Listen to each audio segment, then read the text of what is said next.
Okay, we're live. Welcome, everyone. I'll call the General Committee meeting to order. Welcome to our virtual General Committee meeting. Due to the COVID-19 pandemic physical distancing measures, General Committee tonight is continuing to practice physical distancing. All members of Council, Executive Management, and the City Clerk are participating via video conference. The senior leadership team with reports on tonight's agenda are with us and available to answer questions if we have any. I will run through the consent agenda. We have a significant number of agenda items tonight. First out of the committee meetings, and then staff reports and items for discussion. Immediately after that, we will be holding a rare public meeting at General Committee. This is for the development charges study background, or at least the development charges review, and it is the presentation of the background study and intended to obtain public input, if any, on the new development charges bylaw. So we will do that immediately after the consent agenda and then proceed to discuss any items that are held. So I will read the title associated with the recommended motions from the staff reports, the items for discussion, the items from committee. Please ask that the item be held if you wish to debate it further, discuss it further. If the item's not held, motion printed on the agenda is deemed to be approved on consent. There'll be no further discussion tonight. The item will go forward to City Council for consideration at our next meeting. So on the consent agenda tonight, we have the report of the Finance and Corporate Services Committee dated April 20th, 2021. That's to be received. Finance and Corporate Services Committee has recommended a number of motions. The first is with regards to the Investment Management Annual Report. Hold, please. Held by Councillor Aylwin. The next item is with regards to the investigation of maintenance of pedestrian walkways. That's to look at pedestrian year-round access on more of our pedestrian walkways. No holds on that. It is approved on consent. The next item is with regards to 2021 debt issuance scenarios. No holds. It's approved on consent. The next item has the revised wording as indicated on the additions tonight. It is per the motion passed at committee, which was alternative 1 in the staff report. This is with regards to the water bill support program for low-income households and small businesses. No holds. That is approved on consent. Staff reports tonight. We have a confidential potential disposition of land matter on Simcoe Street. No holds. That is approved. Right, hold. Oh, okay. Councillor McCann. And that'll be discussed in camera at the end of the meeting. The next item is with regards to an investigation and terms of reference for an Arts Advisory Committee. No holds. That is approved. And we have the item regarding the pedestrianization of Dunlop Street for open air Dunlop in 2021. No holds on that. That is approved.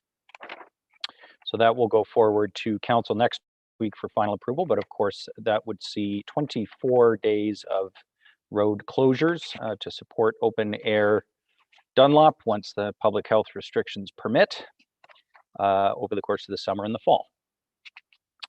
Items for discussion. We have a number placed by members of General Committee on the agenda tonight. The first is with regards to business licenses for absentee landlords. It's placed by Councillor Rietma and Councillor Thompson.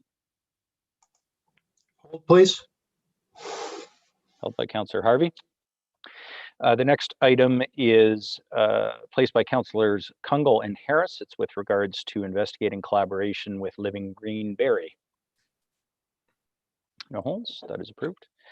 We have a request for the extension of the program for residents supporting local restaurants through the parking tickets, waiving of parking tickets. No holds. That's approved. We have an item also placed by Councillor Gary Harvey with regards to naming the entrance to the Barrie Molson Centre in the road in recognition of Dale HAWERCHUK. I'd like to hold that, please, Mayor. Held by Councillor McCann. Next item is with regards to the Downtown Barrie BIA Board of Directors appointments.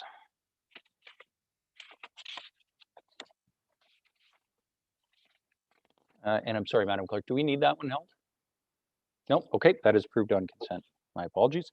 The next item is with regards to a request for a presentation from the Downtown Barrie BIA. I guess I'll hold it for you, Mayor Lehman. Yeah, thanks, Deputy Mayor Ward. Finally, we have a request for stop signs for the duration of the provincial COVID-19 framework. It's put on by Councillor Natalie Harris. Hold, please. And it's held by Councillor Natalie Harris. Okay, we will discuss those items when we complete the public meeting, and we'll now proceed to the public meeting that's on tonight's agenda. Although registration prior to tonight was encouraged, if you have not yet registered, you're watching tonight, and you wish to speak with regards to the DC study, please email cityclerks@barrie.ca or call 705-797-5353. Staff will send you the information required to participate in the meeting. We just remind everyone, if you're calling in from a smartphone or a phone that's on a battery, please make sure you've got a full charge and or that your device is plugged in. We just want to make sure that we are able to hear everyone's comments. Tonight's public meeting is to present and obtain public input on the proposed development charge bylaw and the underlying background study pursuant to Section 12 of the Development Charges Act 1997.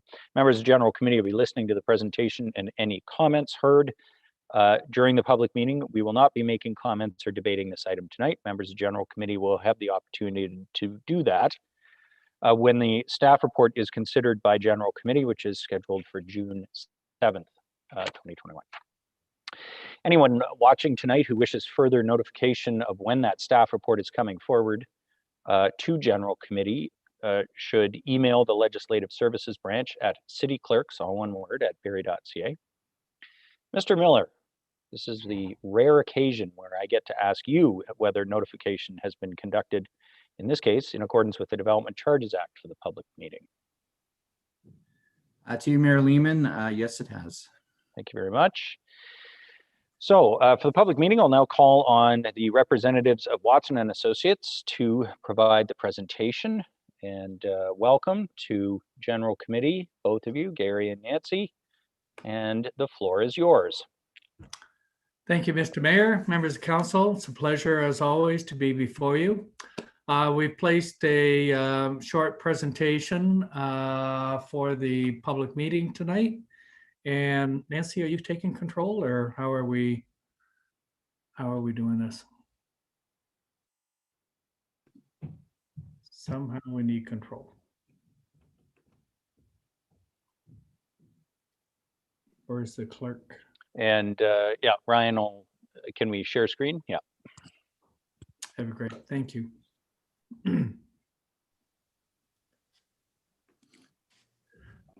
So just as we're starting, we've released, as part of the mandatory process, we prepared a background study, and it was dated April the 9th and was circulated for the public to review, and it's been on the city's website.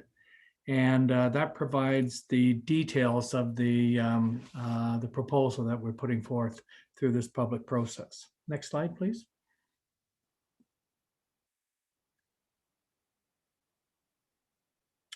As with any public meeting, there's opening remarks, and thank you, Mr. Mayor. We'll be going through a high-level summary of what's in the background study. There's obviously questions that can arise through council or through the public, and we'll conclude the public meeting. And as you've noted, there's no consideration by council of the bylaw or the policies. We're basically to receive any input. Next slide, please. The purpose of this process, we went through a detailed development charge process a few years ago. In the interim, there's been changes that have been put into place through several bills introduced by the province. There's Bill 108. You'll recall that's the one that was very extensive, looking to make modifications to 16 different pieces of legislation. So they introduced changes to the Development Charges Act through that piece of legislation. Subsequently, 138, 197, and 213 have made further adjustments to the process. So we're incorporating all of those in this development charge update. The meeting's mandatory on DC, so we must go through a process on any amendments to the bylaw. And as part of that process, as I've noted, we release a background study.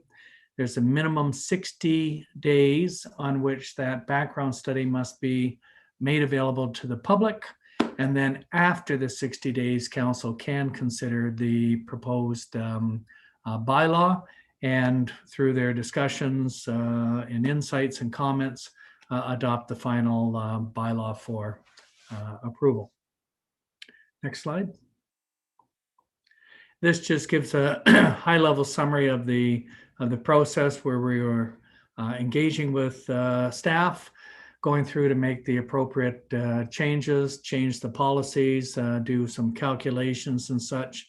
And as you can see, we're targeting to be back before the General Committee on June 7th with consideration of the bylaw on June 14th.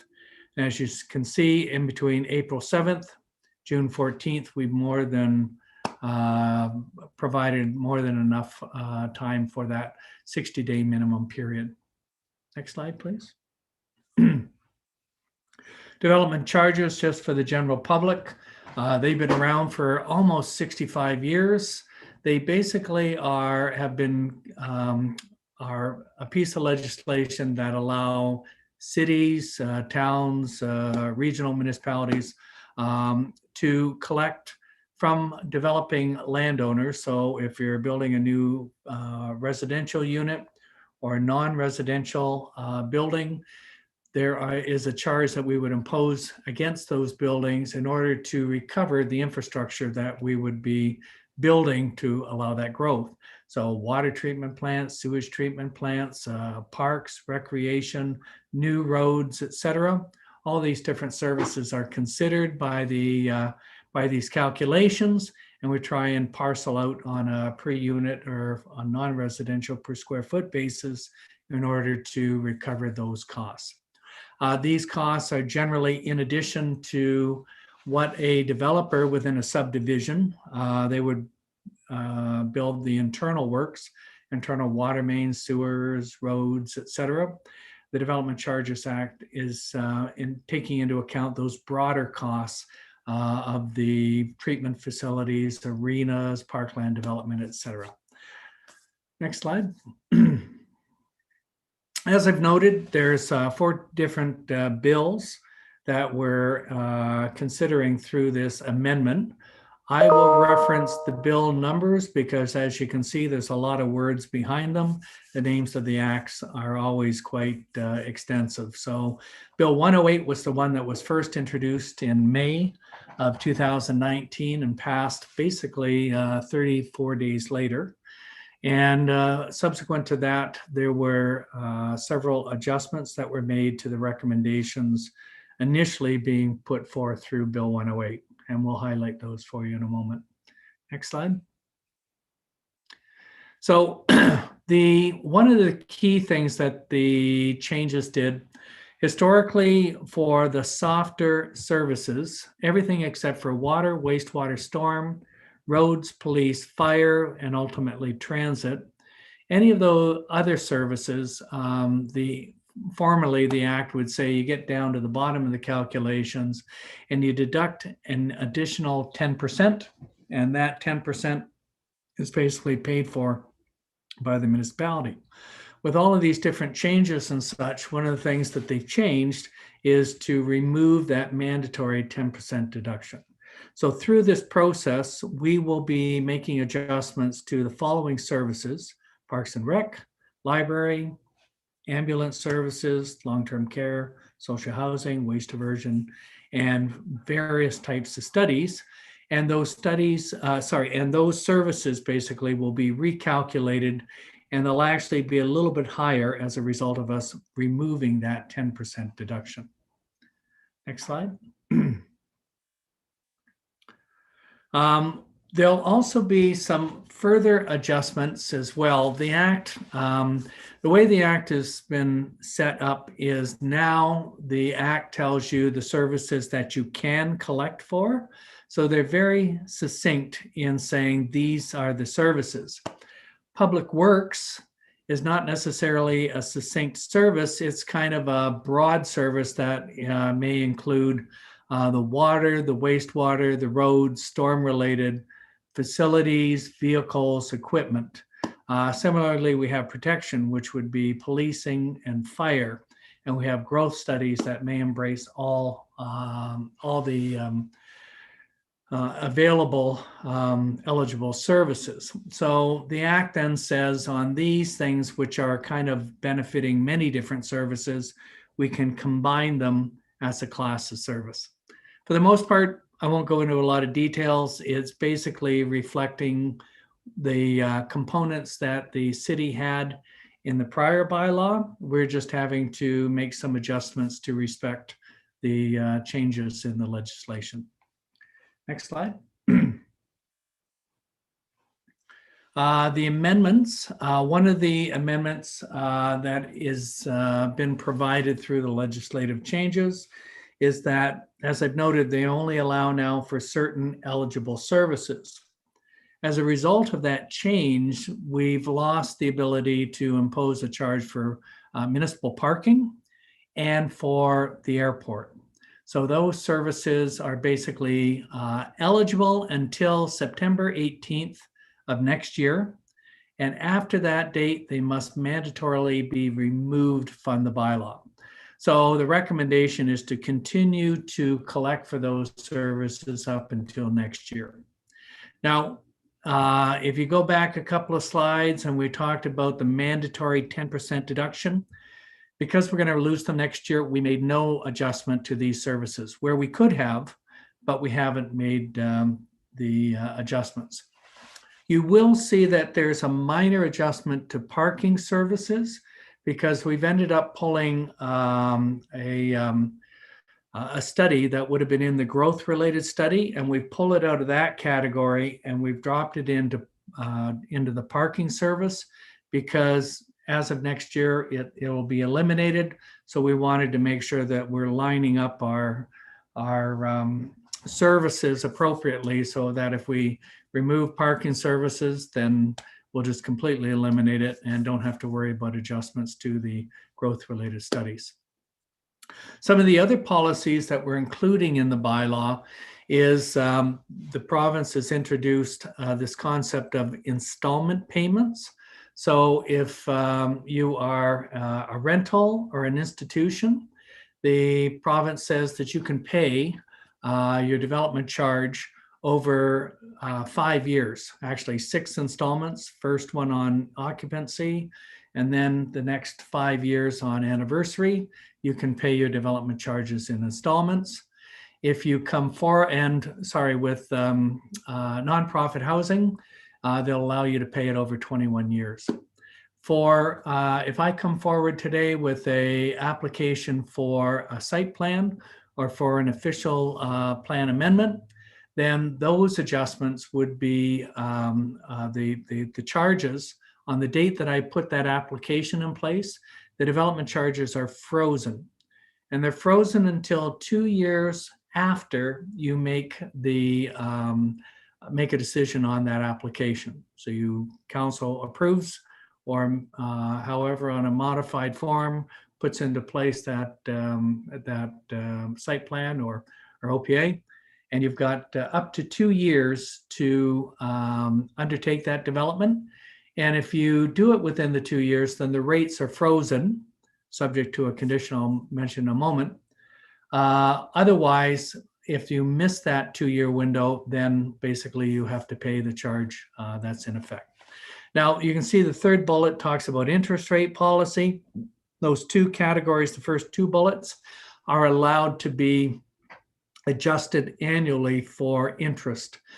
And a policy did come forward. Staff did express a lot of the policy matters in FIN 0002-20, and council approved that. So that's basically what's in place. The mandatory exemption for ancillary units is basically if I come forward today with a building permit, a brand new building permit for a single, semi, or townhouse, I can add an additional apartment or basically a granny flat, and one or the other, so that with those additional units, I don't have to pay the charge associated with that unit. So I can come forward with just a single family and add the additional unit and not have to pay for it. There's mandatory exemptions for universities, as long as the condition is that they're receiving operating grants from the senior levels of government, then they would be exempted. There's other additions and refinements, et cetera, and we've incorporated those in order to facilitate these different policies that the province put forth. Next slide. We've highlighted with the adjustments to the charges. You remember there's the 10% mandatory deduction's been removed. With the parking services, we made an adjustment to pull some of the works out of the growth studies and drop it in there. So the orange area is where we are highlighting the changes. I'd note you can see airport and you can see parking services. As of next year, September 18th, they'll be removed. The rest of the services continue as noted. So this is the residential charge and represented in 2019 dollars. And I'll note that the bylaw was passed in 2019. So because we're amending that bylaw in 2019, we have to take basically the charges from today and basically move them back 2 years. So adjust them for the time value of money, put the bylaw in place, and then we move them forward to the charges that would be collected as of today. So these are the residential charges. The next slide provides the non-residential, I think retail, the non-residential charges. So those are put into place and for the 2019 dollars. And the next slide. So this just provides a comparison of the adjustments we're recommending. You can see for those municipal-wide services, so that's the first category, the charge for a single family is $55,800, and it's moving up to $56,900. So it's about a 2% increase. You can see the area charges for within the former city boundaries. There's an $8,000 charge for storm, water, and wastewater, with the area specific charges for secondary plan areas. You can see there's a $10,300 charge. So those haven't been adjusted. It's just those softer municipal wide services. If we go to the non-residential, next slide, please. You can see that the charges for retail basically going up from $25.95 to $26.07, so a marginal 12-cent adjustment. And the next slide, please. And for non-retail, basically it's about a 10 cent per square foot change. Next slide. So that concludes my presentation, the overview of the proposal. As noted, after the public meeting, we'll be back before council to consider any public comments and any adjustments which we may be recommending. That'll be on June 7th, and then council's consideration of the bylaw on June 14th. And that concludes my my comments, Mr. Mayor. All right. Thank you very much for the presentation, Gary. We will now go to comments from members of the public. I understand we have one person who has registered to speak. So if we can just bring Mr. Vassoff into the call. And welcome to General Committee. Mr. Vassoff, even though we know you, we need your name and address for the record of the meeting, and then go ahead with your comments. Sure. Okay, my name is Sebastian Vassoff. If none of you figured it out by now, then anyway. Okay, my apartment is 2 Kozlov Street, apartment 608. Okay, go ahead. Cool. So I don't know much. One thing, just small detail that popped out to me was there was a bit where I'm trying to think what the technical wording is. There was sort of a 2-year window for something. I forget what the 2-year window was. I think it had to do with there was okay. This is really embarrassing. I can't remember exactly what 2 window was for, but there was a part where there was a 2-year window where once. Sorry, I'm trying to figure out what the exact wording was. I'm blanking. This doesn't normally happen to me. God, the exact word is escaping me, but there was a part where someone had 2 years. Yeah, okay, now I remember it is. So in terms of the actual building itself, they had they would have 2 years to actually build the project, and then if they built it in that time frame, they were locked in at whatever rate it was, and then afterward they got whatever rate.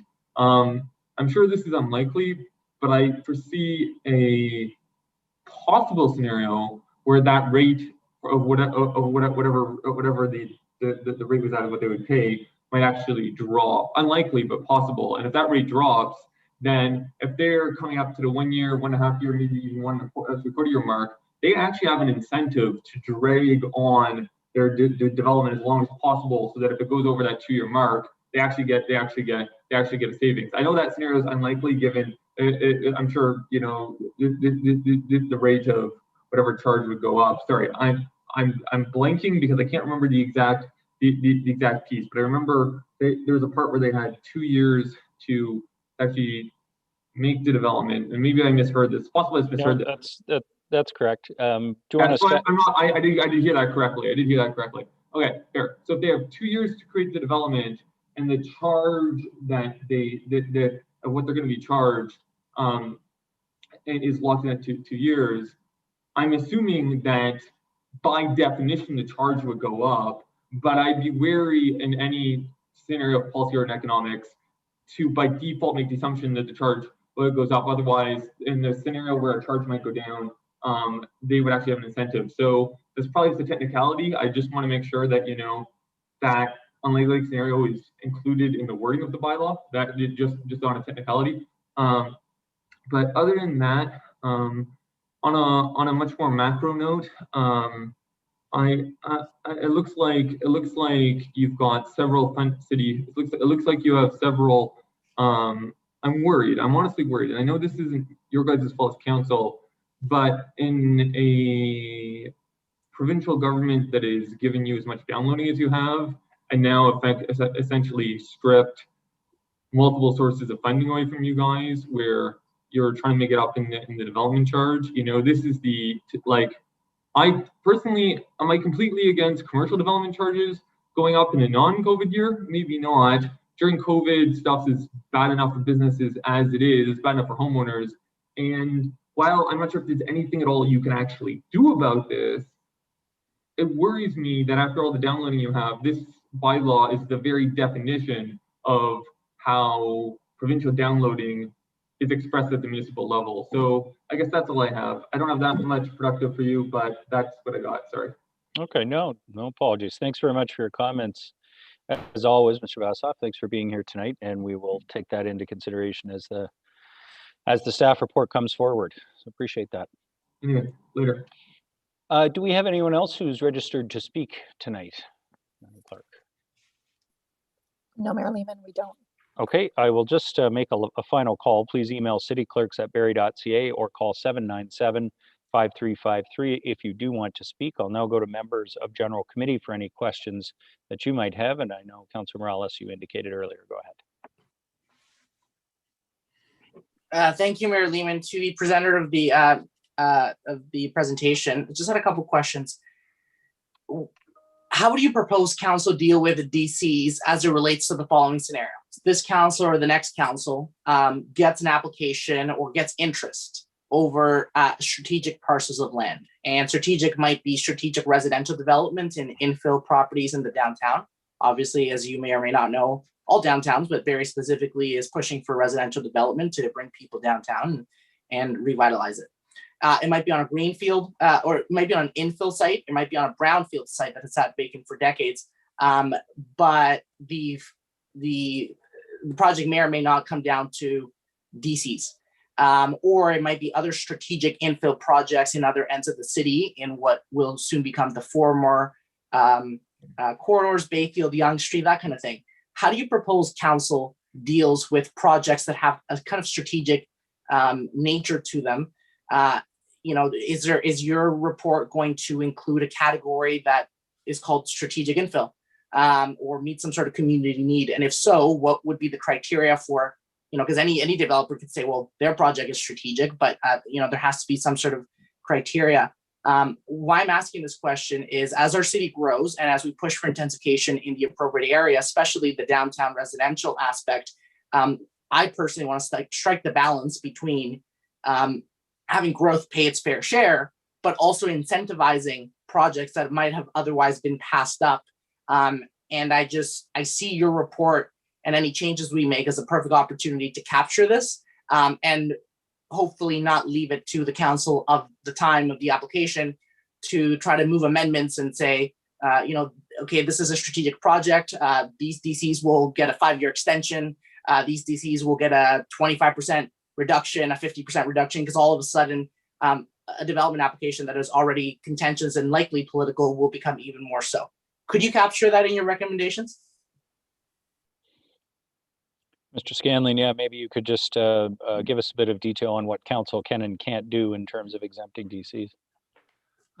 Thank you, through the mayor to the councillor. So there's a couple of different components of what you're mentioning. So I think if I understand, strategic may take many forms, and I respect that. Some municipalities, if it's, let's say, a brownfield, they have come up with certain programs that are outside the DC bylaw, so they would be a grant program. And why quite often they're dealt with as a grant program, the municipality, the council can develop criteria and then consider each application on its own merits and decide whether that particular development would warrant some type of grant. The problem with trying to take a bylaw and to develop such wording that captures every particular situation becomes difficult. So a lot of times we consider doing these different programs outside of the DC, and they may take the form of, let's say, some encouragement for nonprofit housing, brownfield development. But we can see other municipalities that may have said, well, if it's in the downtown, there may be some consideration of a reduced charge in certain instances. We've seen that as a short-term measure where they might reduce it to 66% and then over 3 or 4 years, stage it back up to 100%. So at the end of the day, I think if council and in conjunction with staff kind of lay out the policies that they wish us to consider, we can work with staff to develop the best recommendations that help you achieve the goals that you would like. Thank you very much. A follow-up to that is, I touched base on downtown, and thank you for following that with your response. The reality is some sites in downtown would not be strategic, as in some sites are the market will be able to sustain them at current DC charges, aka some of them don't need anything more. It's really site specific, and some of them do, whether it's brownfields or land assembly or lands closer to the water that have a strategic initiative to it. So what I'm trying to say is it's on a case-by-case basis, not just downtown, but as I touch base on Bayfield, Yonge Street, there's other areas that might just be on a case-by-case basis. What would you say, as a follow-up to your response, what would you say about concerns that if we don't implement something that's a little more formal, we're dissuading, discouraging, or missing out on an opportunity we didn't know we had because a developer is not likely to, acquire parcels worth millions of dollars, tie up hundreds of thousands or actually millions of dollars in land, and then come to the city later for those considerations. Because again, a lot of what I'm talking about is missed opportunities. A great portion of missed opportunities are the ones we didn't even know occurred because they didn't, frankly, because there was no incentive up front to bring them forward. Can policy reflect that, or is that just unfortunately left to our economic development department, politicians, and a bit of luck? Well, through you, Mr. Mayor, if I can respond. Obviously, when the Development Charges Act does allow for what we call discretionary exemptions, which could either be a full exemption or it could take the form of a reduced charge, 50%, 66%, whatever. Normally, those are identified either by geography, so we say the downtown, or they're a class of development, so a place of worship versus industrial.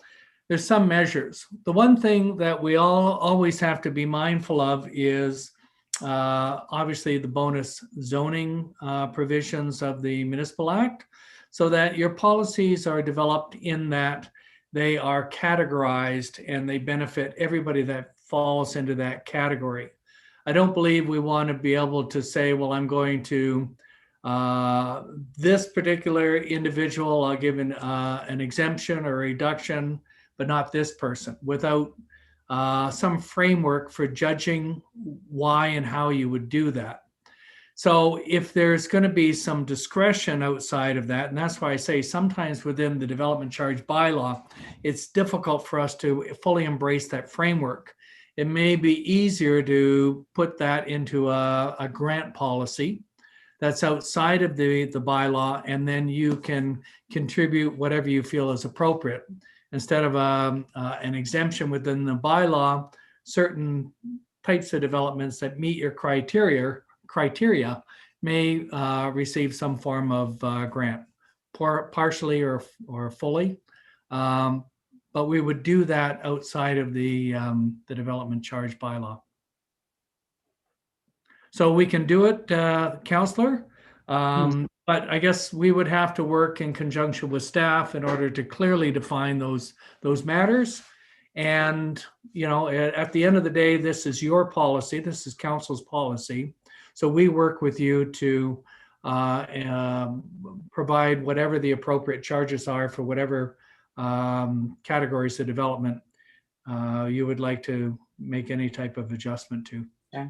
Thank you so much for your comments. Thank you, Mayor Lehman. I guess my closing comments were just the consideration about putting it in that pot for later and having to refill it up. And we've already faced that with the existing CIP on affordability. And this might be a good opportunity for council and staff to bake it in, if you will, into policy.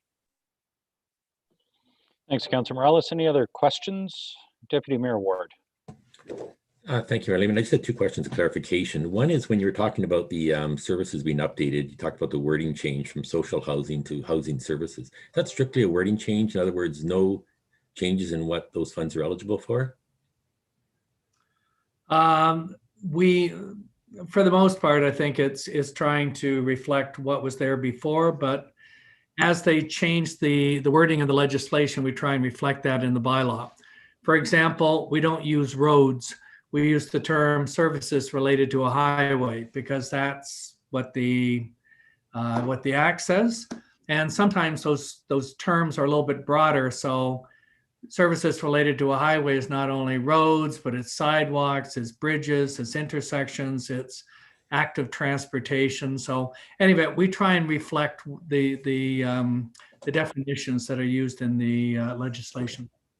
And the other one was, you talked about the mandatory exemption for new ancillary units. And then you said it could be a basement, a second suite, or a granny flat, one or the other. Well, in Barrie, we've had getting quite a few cases of people doing both, building an ancillary unit, building a second suite, and a granny flat. So both would be exempted from development charges if they were on the same property? Only one would be. That's correct. Okay, thank you. That's it. Just the first one, yeah. Any other questions? members of General Committee. Just one, Mr. Scanlon, the changes are quite modest in terms of their impact monetarily, and that's mostly because the services that got the 10%, that 10% reduction's often been a complaint of all of us in the municipal sector that, we already do the work to say what benefits existing capacity, we pay for that. Everything else is growth related, and then we just arbitrarily have to pay for 10% of that, but growth should pay for growth. So it's a good thing, in my opinion, that the province got rid of that 10% deduction, but they didn't on the most expensive charges. Is that why we're not? I just wanted to clarify there, because the 10% is only coming off the soft services. Is that because the legislation did not change with regards to the 10% on hard services? The hard services did not have the 10%. So now it's removed. You don't see it on any service at all, any eligible service. Okay, so it was already gone, and all of the other services have now, they've released the 10%. Okay, thank you for clarifying that. And then on the other piece, which the province made the change, and this is one that I know that, the devil's sort of in the details, but you spoke of the payment by installments of development charges. Can you tell us what in that is new, and how much of a fiscal impact do you see that having on municipalities? Well, depending on the amount of development you have in those categories, obviously, institutional is now 5-year or 6 payments over 5 years, and it's delayed from building permit to the time of occupancy. Similarly, nonprofit housing now goes out to 21 years. So some of these, depending on the magnitude, are going to be quite extensive delays in you receiving the money. Obviously, for water and wastewater, roads and storm, they're very expensive, and you kind of construct them up front, but then your ability to collect the money to pay for those costs has been significantly delayed. But to be fair, institutional is a relatively small category of development, and the occasions in which we would be building services just for a single institutional development is probably pretty rare. Although I can think of a high school that's currently getting its own pipes in the South End. Okay, thank you very much for that. I'll just check with the clerk. Did we have anybody else call in to speak at the public meeting? No, Mayor Lehman, we have not. Okay, thank you very much. Then I will thank our presenters, Mr. Scanlon and Ms. Neal. Thank you for being here tonight.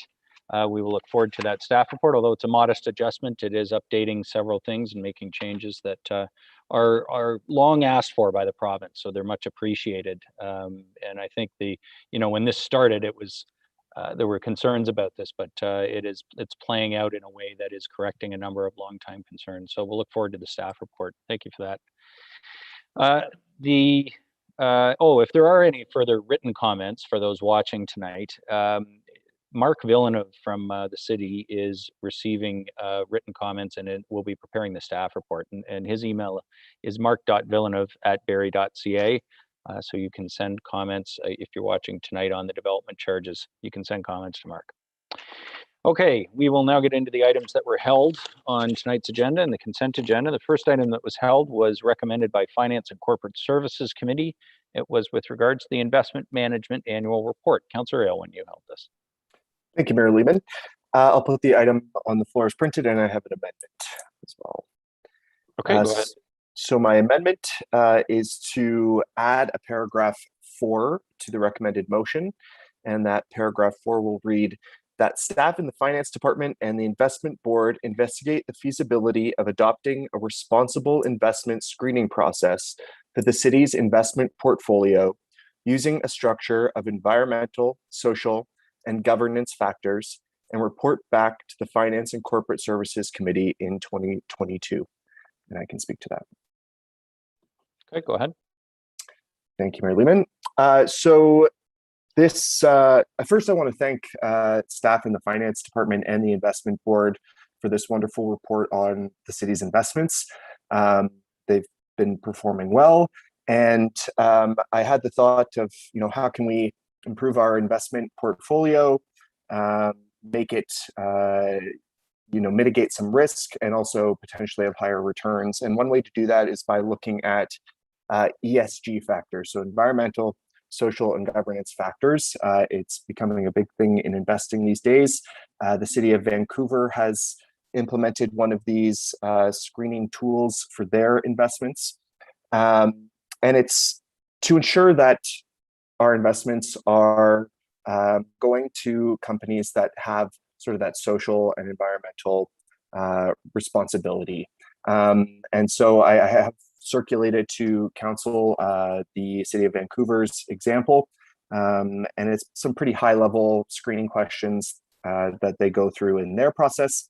And I'm hoping we can consider that as a city next year. I did speak with our Director of Finance, Craig Miller, and he advised that they could report back in 2022. Reporting back sooner would maybe prevent them from having the best returns possible for this year. They didn't want to stop the process of the investments for this year and the investment plan and policy for this year.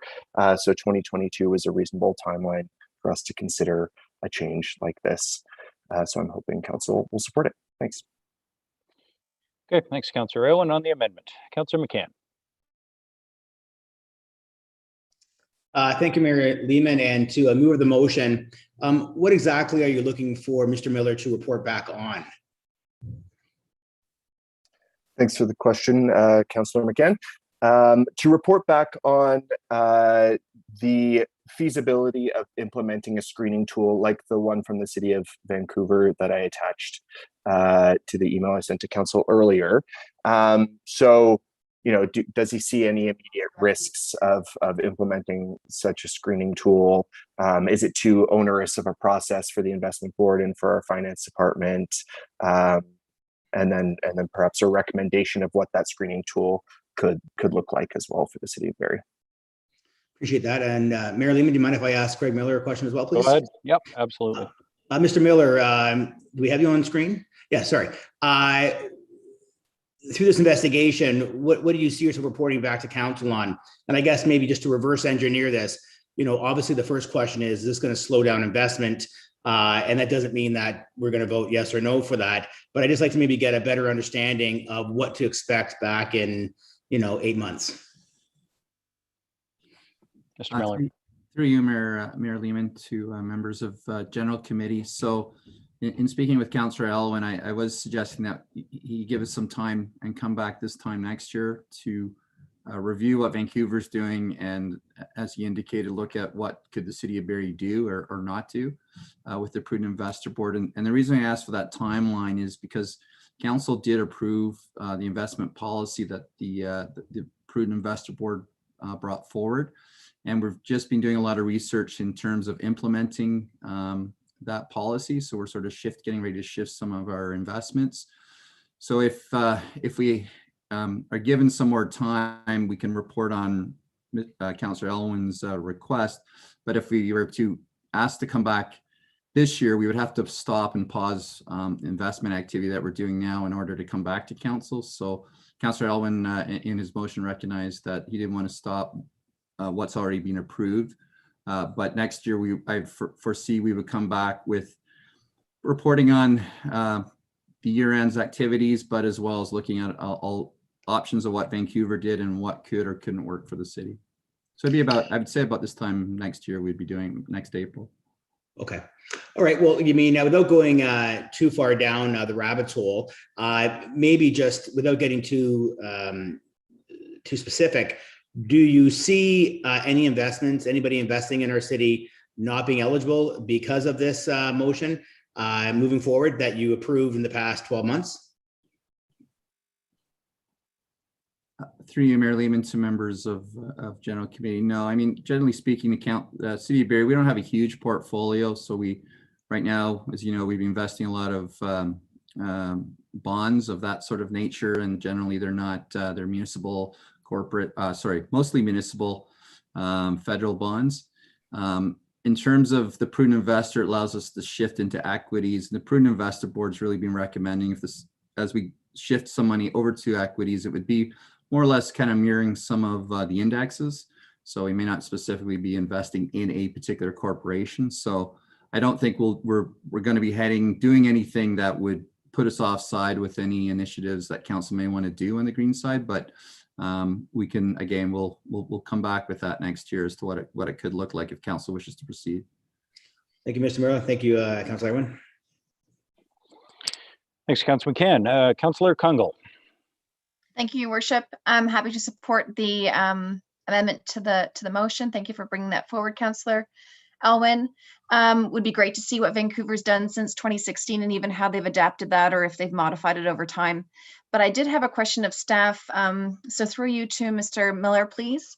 I was noting in the staff report that it was noted that maturity for our investments were reset around December 2020. So all bond investments were to mature within 36 months, so 3 years, but 41% of our current bonds within 1 year. Does the time frame that Councillor Aylwin is identifying, could you clarify if that allows us to take advantage of an all of our investment bond portfolio perspective, or would it really just apply to those that are within the later part of the maturity date? Mr. Miller. Sorry, through you, Mayor Lehman, to members of General Committee. I'm going to take a stab at answering that, and Thierry Reyes, our portfolio manager, is with us tonight. First of all, without doing the full work, it's difficult to answer, but I think holistically, what Vancouver and what some other larger municipalities have done is it's based on the broader portfolio. So if in a year's time, council decided they wanted us to shift certain areas, we would then do it over time. It would be what portion of cash is available or what other maturities, bonds are maturing where we could shift anything. So if you were to do it all this year, we wouldn't anyway, like it's going to be an incremental process, but I'll defer to Mr. Reyes if he wants to add to that. Thank you, Craig, through Mayor Lehman to Councillor Congo. If I can add, I think the merit right now of ESG investing are well established. So I don't think there's any debate right now into saying that, okay, any company that is considering improving the ESG factors, that is a detriment to their profit. So it is well established that if you want to be successful right now, those ESG factors have to be taken into consideration. So with that said, as Mr. Miller mentioned earlier, so it is currently more a philosophy saying, okay, well, this is one more thing that you consider when you make your investment decision. Now, you don't do it to the detriment of the main objectives that are already built into the investment policy. And if I can put it currently, without looking at what the City of Vancouver has, I won't say it's a little bit dated, because currently there are service providers that are already rating companies on those metrics. So it is as if you were looking at the company and saying, what is the credit rating? So you have service providers already that are looking at specific industries and companies providing ratings. So I don't think it is that onerous in terms of being able to have access. There's probably a cost in order to be able to get those ratings.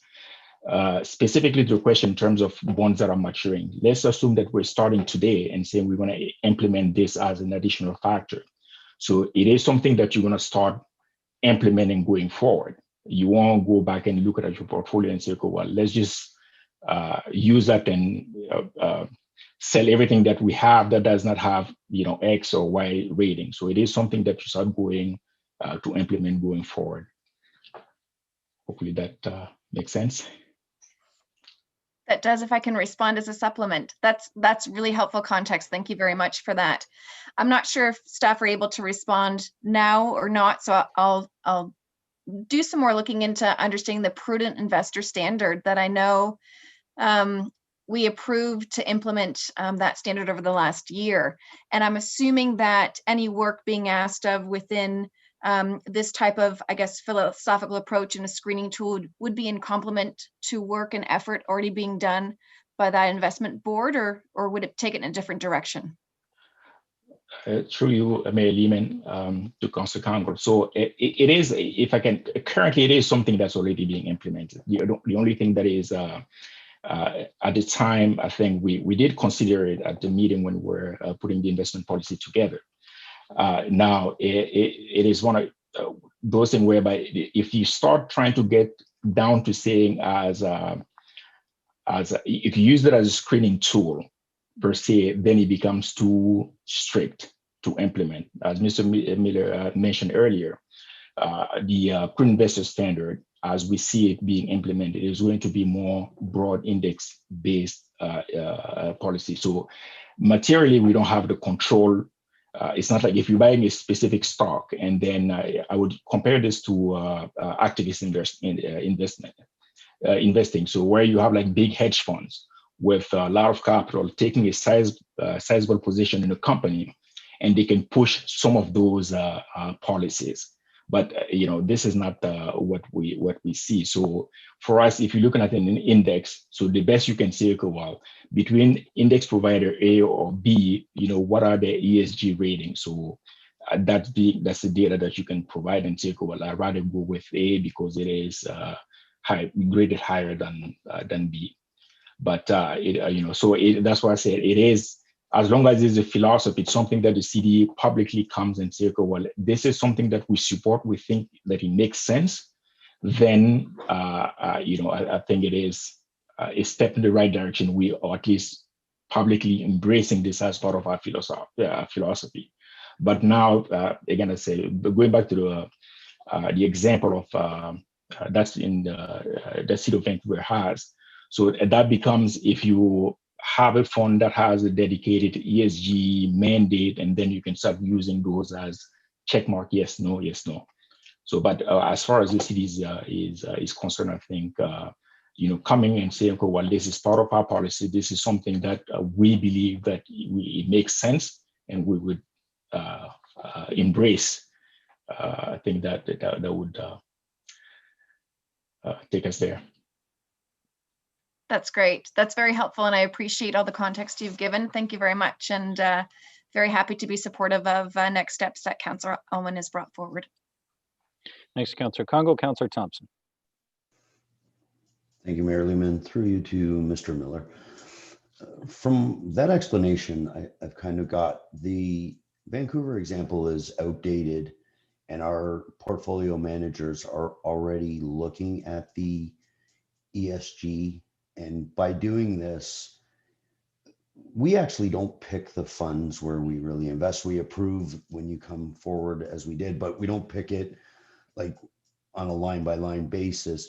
So what I took from that was we are already looking into this, but by embracing it and segregating some of the money just for this could actually hinder our portfolio and make it a little bit difficult. Did I hear that correctly? Oh, again, I don't like to use this term, but it's almost like a window dressing. Like we're already looking into it, and this actually could complicate things a little bit. Through you, Mayor Lehman. I think Councillor Thierry was just articulating that it's not a new concept. So it's not a stretch to implement something like this. We're not actually, when council approved the policy and the board, it kind of articulates how much and where we can invest our money. It doesn't, as you say, prescribe exactly all the details. So right now it's a fairly open market, so to speak, in terms of what bonds are we going to purchase. If you move to this kind of standard, then you're going to have an extra layer on it to look at the criteria of the company and the bonds that you're investing. I don't think, to be honest, and without doing the work and the research, I probably shouldn't commit to anything, but I don't think it'll substantially change per se our portfolio as we currently have and where we're heading to. It would most likely just provide, depending on, there are different philosophies out there, it'll just end up providing an extra layer of criteria when they do evaluate what we're going to purchase. So it's sort of an extra step to take a look at. Thank you. If I could ask the mover of the motion a question, Marilyn. Councillor Irwin, I appreciate you sending the report from Vancouver. It was a little bit late in the evening and just trying to deal with other things on the agenda. Would you know what the increase in the Vancouver portfolio has been over the last 5 years that they implemented it? Like their percentage, like we received a report from the CEO that we actually performed better than OMERS. So I find it, we've done very well with the route we're taking. And so I was just wondering if you had seen a substantial jump in the Vancouver portfolio since they've implemented this 5 years ago. Councillor Allen. Thanks for the question, Councillor Thompson. I don't have the specifics on the City of Vancouver, but I know ESG investing generally has shown that it can actually decrease the risk of your portfolio because you're actually looking into it that extra level of criteria when you're investing. And it has shown higher returns in some cases as well. And I haven't seen any evidence that it is resulting in lower returns for investors. It's just an extra screening tool to make sure that our investments are aligning with the city's values, and it can actually help our investments in the long term. So I'm hoping we can take that extra look at those factors. That's all. Thank you. Thanks, Councillor Thompson. Councillor Natalie Harris. Thank you, Mayor Lehman. Yeah, through you, I'm glad I have listened to all of that feedback because a lot of my questions have already been answered. But looking at the screening questionnaire that Councillor Aylwin sent, one of my first reactions was, aren't we doing this anyways? So I'm happy that Mr. Miller has expressed that pretty much we are. I'm good with this. I think that if we are going to choose and keep our values proper, this seems to be the way of the future anyways. I also like Councillor Thompson's question though. So, I'm interested in seeing what comes back because that's a valid question that Councillor Thompson asked as well. But this to me looks great, and I'm for it. Thanks, Councillor Harris. Any other comments, members of General Committee, on the amendment? Okay, if not, I will call the question. Those in favor of the amendment, please indicate. Anyone opposed? None. I'm in favor as well. That carries unanimously. On the main motion as amended, any further discussion? Okay, with that, I'll call the question. Those in favor of the main motion as amended?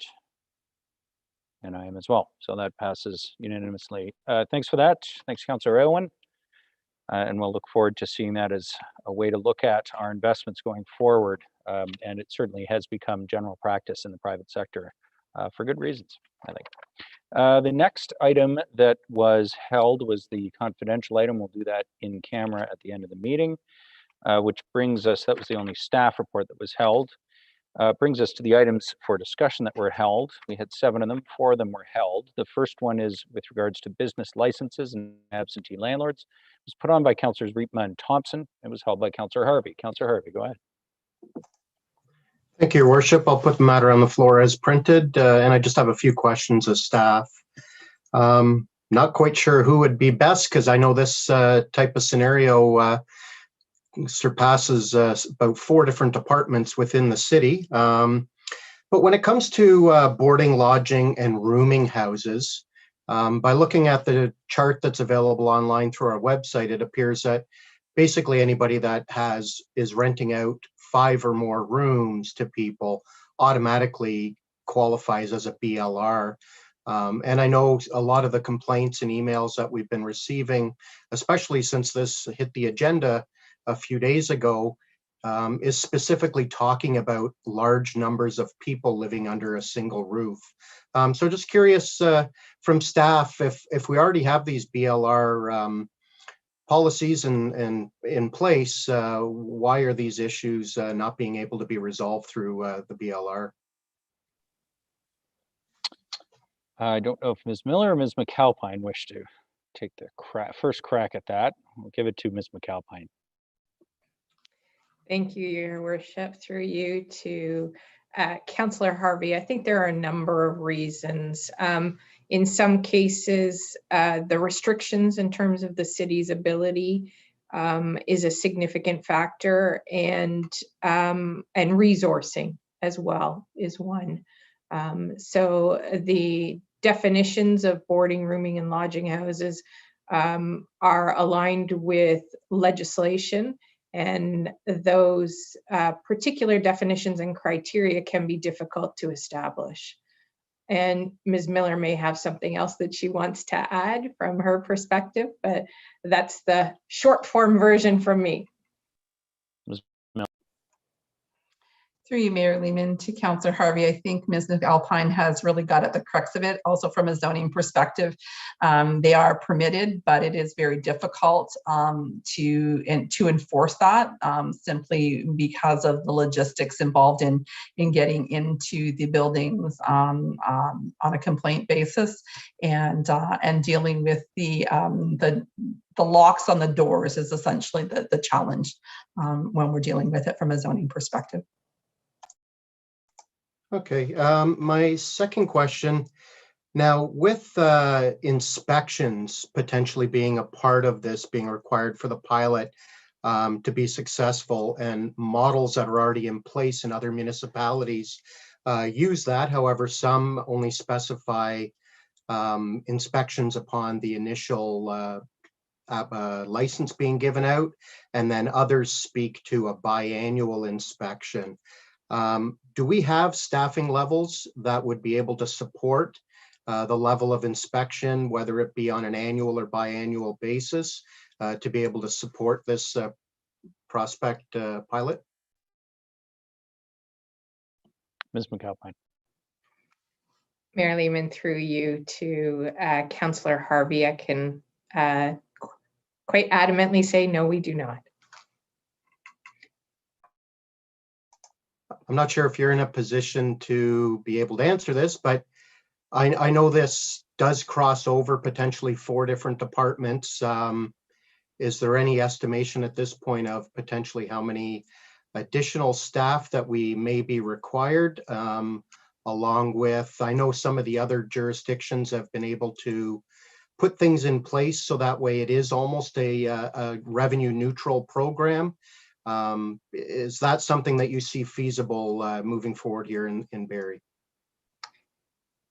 Mayor Lehman, through you to Councillor Harvey, it would require some additional work by staff to determine the resources required and the license fee if you were interested in achieving full cost recovery.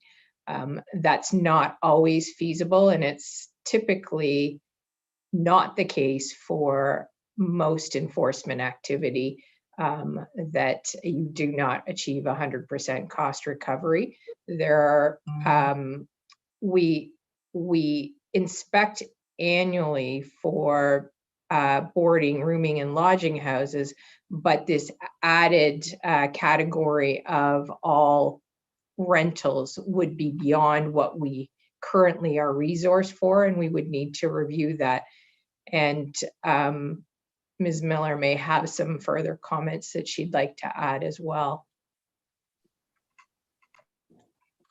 Through you, Mayor Lehman, to Councillor Harvey, I think sort of the point that Ms. McAlpine and I both need to make is that because it does touch on various departments, if we're going to be doing these inspections, we need to ensure that the staff with the expertise in particular areas are involved in the inspections. We can't expect bylaw enforcement to be able to go in and make a determination on something related to the building code or something related to fire. So we would need to have I will call it a team approach to this, which is similar that has been used in other municipalities, and that staffing level is not, insignificant and certainly not something that we have in place right now. Great. Just 2 more questions. With this identified catchment area being in and around the college, it very much draws an inference that this is a college problem. I was just wondering if staff have any rough idea when it comes to the level of previous complaints as to what proportion could possibly be as a result of units being rented out to college students opposed to just plain rental units that your average working person would be living in. Ms. McAlpin? Mayor Lehman, I'll answer on behalf of property standards, and I'll leave any zoning ones to Ms. Miller. But the complaints in the Georgian College area itself represent about 25% of the complaints in the community. Whether those are specific to rental or owned properties, we haven't broken that down further. Ms. Miller may have some additional details on the zoning complaints, though. Through you, Mayor Lehman, to Councillor Harvey, I think, again, it comes down to, we don't zone on the basis of people, we zone on the basis of land use. So, it is a bit of a slippery slope when we're talking about, is it to students or is it just in the Georgian College area? I will say that the zoning questions generally involve multiple people, more than one would anticipate living in a single home. It is often related to parking on the front lawn because of the number of vehicles that might be associated.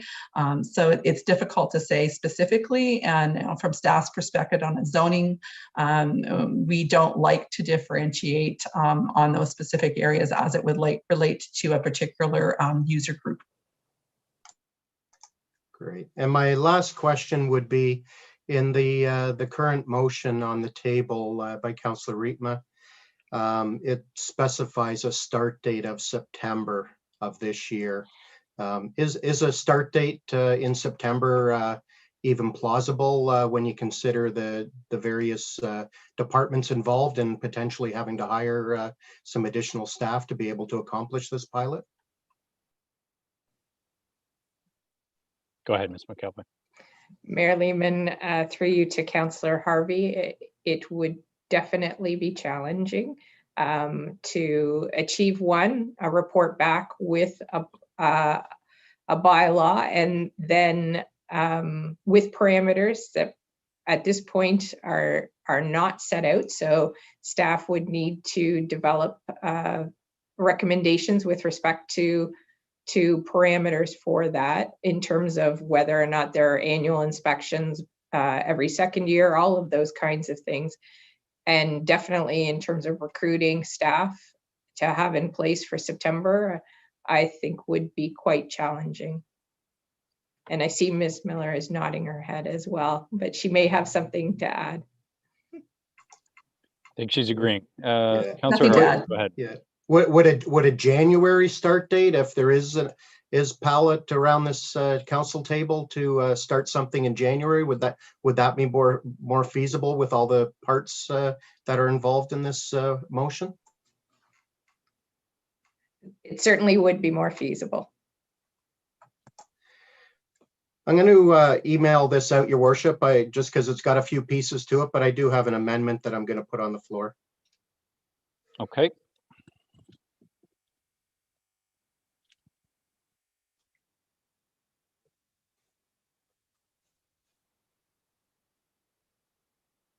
Go ahead, Councillor Harvey. Okay, so my amendment would be to change the start date to January 1st, 2022, and the end date would be December 31st, 2024, and to add a paragraph C, that the bylaw amendments contain provisions for inspection upon initial application and yearly thereafter at the discretion of city staff.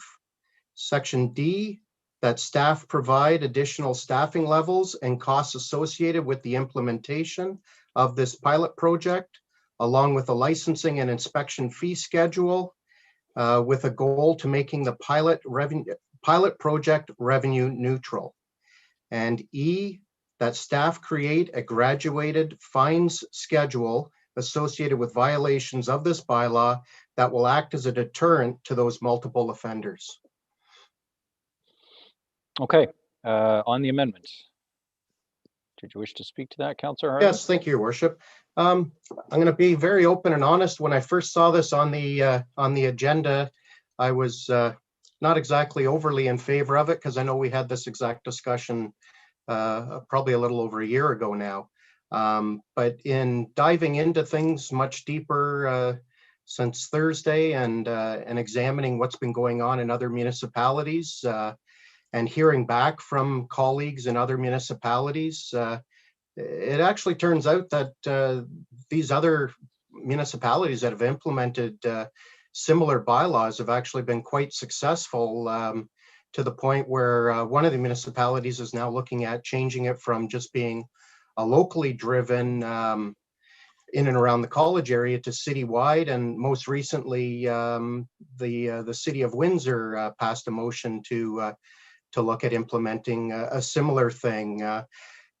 So I'm pleased that Councillor Riepma brought this forward along with Councillor Thompson. The only reason I have these amendments added to it is in looking at these other areas, I think we need a little bit more meat to it, and also to put some power in staff's hands to try and streamline matters too, so that way the addresses that are not a problem don't have to worry about getting yearly inspections, and that can be at the discretion of staff. Whereas when it's being tracked that there's sometimes upwards of 10 to maybe even 20 complaints on a particular address over a 12 to 24 month period, then obviously there needs to be additional concentrated efforts on those. So those are the basis around my my amendments, and really I think this needs to be a multi-pronged approach. I know the residents obviously have got to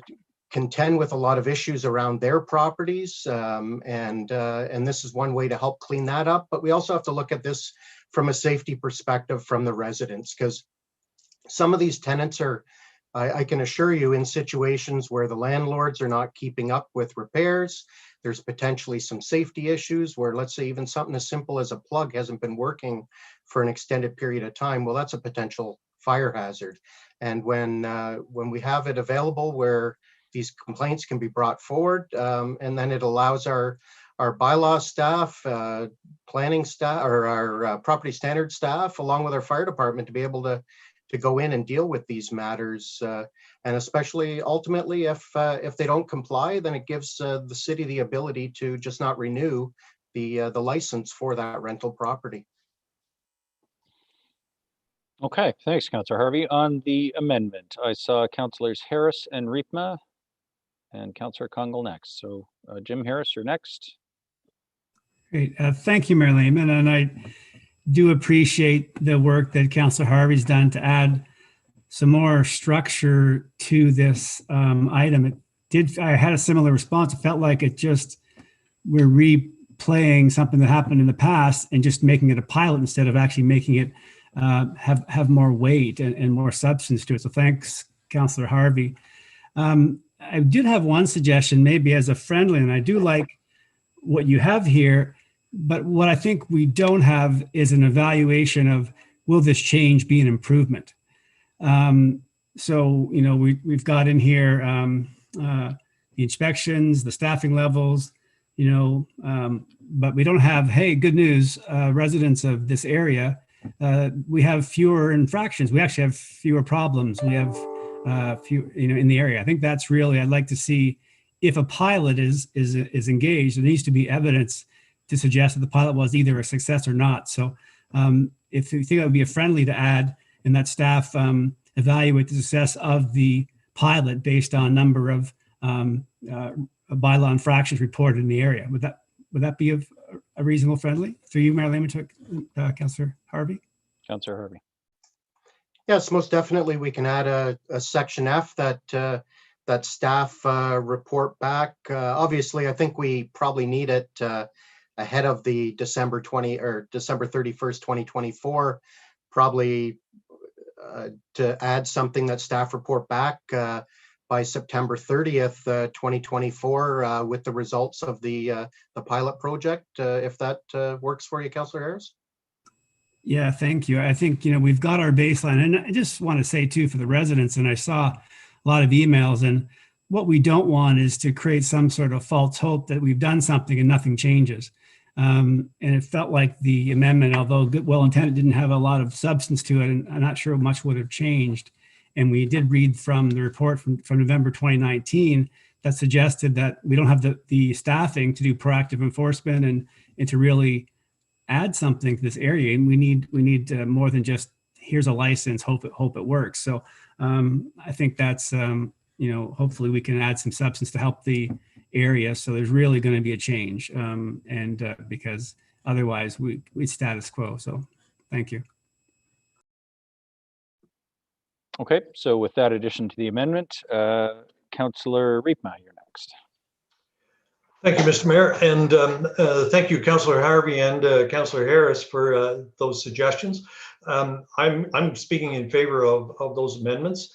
Councillor Thompson and I have done sort of the basic work on this, and so I really appreciate the additions that you're suggesting. I think the licensing piece is something that is different from the enforcement piece that we have been dealing with all these years and have been proven to be singularly ineffective. The licensing part of this recommendation is that every year or every 2 years, landlord would come in to get a license, and 90% of them, you're doing a great job, here's your license, have a great day. It's those other ones that we get a chance to look them in the eyeball and say, we've had a lot of complaints and there's a problem, and what do you think you should do about it? So what Councillor Thompson and I are trying to do is to drive compliance, not enforcement necessarily, because the problem with our current bylaws, and we have BLRs, we have zoning and property standards, and the difficulty with all of those is that they have to be broken before we can go in and lay charges or do whatever we have to do. And by that time, it's already too late. This community has been really affected by this. It's a cry for help that we're responding to here. And so I'm very encouraged by these amendments, and I hope that we'll all support them and the motion in the main as well. So thank you. Thanks, Councillor Riepma. Councillor Kungl, and then Deputy Mayor Ward. Thank you, Worship. I'm supportive of the original motion and the amendments tabled. I had a question for staff just to manage my assumptions about Councillor Harvey's amendment specific to D, that staff provide additional staffing levels and costs associated. My assumption is that that would be an intake form this fall prior to our 2022 budget, or do we need anything more specific in the motion to guide staff? Just wanted to make sure there was a process there that aligned to the July 1st start or January 1st start. Go ahead, Ms. McAlpine. Mayor Lehman, through you to Councillor Kungl, we would likely need to report back prior to the 2022 business plan, as if we were to hire staff in time, we would need approvals prior to the timeline for the 2022 business plan. Okay, thank you. That helps to appreciate if we're looking at a 21 budget impact in some way or not. And then further, maybe it's a comment, but I'll direct it at staff. When I look at this amendment and original motion, I'm very interested to know where the other 75% of complaints are. In Ward 3, we do see absentee landlords who are known by neighbors, can have very productive conversations and can resolve issues and are working with neighbors on some issues. But I'm wondering about, are there options for individuals, maybe within the first year, to opt in So how prescriptive is the boundary, depending on resources, and if we're seeing this proactive approach that actually reduces complaints, and we've got capacity within the resources that we put to this, you know, are individuals incentivized to opt in to register, or is their data being collected? So when the pilot is up after 3 years, we might have a targeted amount of data collected that identifies number of complaints by other residences across the city that we might want to specifically expand to. So just a question a bit about, you know, the 3 years. For me, I have more questions about, you know, when do we open this back up? And is there a particular point in the process that we could assume happens around maybe an annual report that this would get embedded in around the first year outcomes, and we can reconsider if we expand it sooner than the 3 years?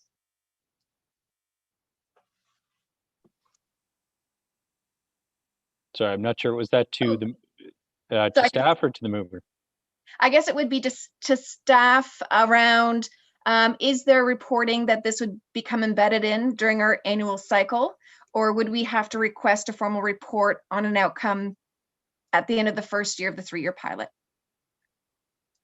Ms. McAlpine, if your team received this direction, was going to implement the program, what would be your anticipated reporting approach? Mayor Lehman, based on the current wording, it would be at prior to the end of the 3-year pilot. I would offer some caution related to an annual report, in that it can be difficult to evaluate if the areas are changing and other aspects are changing, but it would be, of course, if council directed an annual report back, we would prepare one. Okay. Thank you. I'm not looking to make any further amendments at this time. Okay, thanks, Councillor Kungl. Deputy Mayor Ward.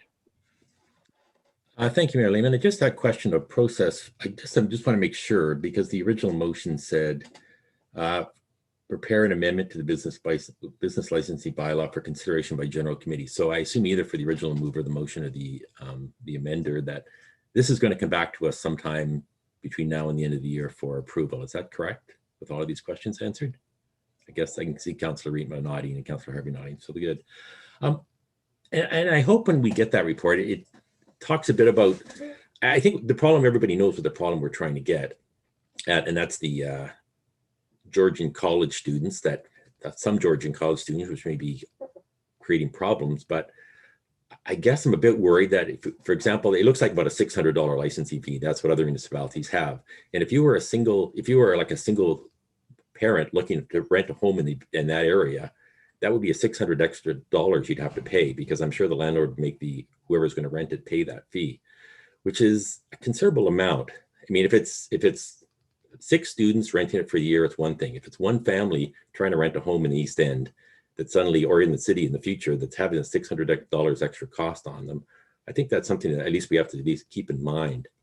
Or if somebody's, for example, going on a sabbatical for a year and wants to rent out their home for a year, that's another $600 they have to pay. I mean, there's all these exceptions out there that are going to be caught by this bylaw, and they're not really the people that I don't think that we're trying to target with this, that they're the target of the problem. So I think we have to, hopefully the report will address some of those exceptions, so that we don't make our impossible rental situation in Barrie even worse. So just hopefully those will be kept in mind when the report comes back. Thank you. Thanks, Deputy Mayor Ward. On the amendment, I did have a few others on my original speakers list. Are there others who wish to speak to the amendment that's on the floor? Councillor Harvey's amendment. Okay, seeing none, I will call the question on the amendment on the floor. And just to be clear, that includes the friendly from Councillor Jim Harris around the report back. So those in favor of the amendment? All are, as am I. That's unanimous. On the main motion as amended, Councillor Harvey, did you have anything else? No, I'll just quickly add though, and actually Councillor Kungl hit the nail on the head with this one. This is not just a Ward 1 or a Georgian College area issue, and I would hate to insinuate that this is a Georgian College solely problem, especially there was at least one email that I saw that they included some photos, and it was definitely not Georgian College students that were out in the street getting out of a work vehicle. So I just want it to be clear, so that way we're not potentially painting this as solely a Georgian College issue. And I know in my ward, and I'm sure everybody has it across the city, where there is ongoing issues with homes that we suspect are probably rentals because of the potential level of care and people parking on the lawns and leaving garbage out and things like that. So I hope this program's a success, and then eventually we can look at this as going citywide potentially. Thanks, Councillor Harvey. Very well said. I have an original speakers list, so I will go back to it. Councillor Natalie Harris, you're next. Thank you, Mayor Lehman. Sorry, I had to leave for a second. I turned purple. Like, I literally was purple. We did notice. I'm like, what is going on right now? So you're back without a filter, and there we go. Okay, good. No, there wasn't a filter. I have no idea what happened. So no, I guess I didn't miss too much, but I love what we're talking about now with Councillor Harvey. That was my concern, and what I was going to bring up was, if we don't have staff, how are we going to do this with a pilot project that we can't actually implement? Doesn't make sense. So I'm good to go now that we have those other things in line. Thanks. Thanks, Councillor Harris. Councillor Riepma, I had you next on the original speakers list. Thank you, Mr. Mayor. And I'll just make a couple of remarks since I've already spoken. With respect to the costs, I agree with Councillor Harvey that we need to look at it on the basis of revenue neutral. I think the interesting part of it is that if we were to look at the amount of time that our staff is now dealing with issues in that area, and if they no longer have to do that, we don't need any more staff in order to do the licensing. We're probably saving time, and more importantly, I think we're probably saving a whole lot of aggravation. And I also want to just be very clear, this is not about college students. This is not about every landlord. This is only about some landlords who are a problem and do not manage their tenants and do not manage their properties. And it's also not punitive. What we're trying to do is to try to drive compliance, not punishment. And I invite you to take a look at these neighborhoods, this neighborhood in particular, but I think it goes beyond this in other areas of the city. We have seniors who have lived in this area for 40 years. And they bought the place new, and now, you know, they're thinking about moving because they're watching their neighborhood deteriorate. We have young families that live in that area with children who just don't feel safe. And, you know, I think on average, I get an email a day or a phone call a day about this issue. And I know our staff get that too. So we really do have to deal with it. And we have our bylaws right now, and you got to ask yourself, why is this not working? And I think it has to do with how we're approaching this.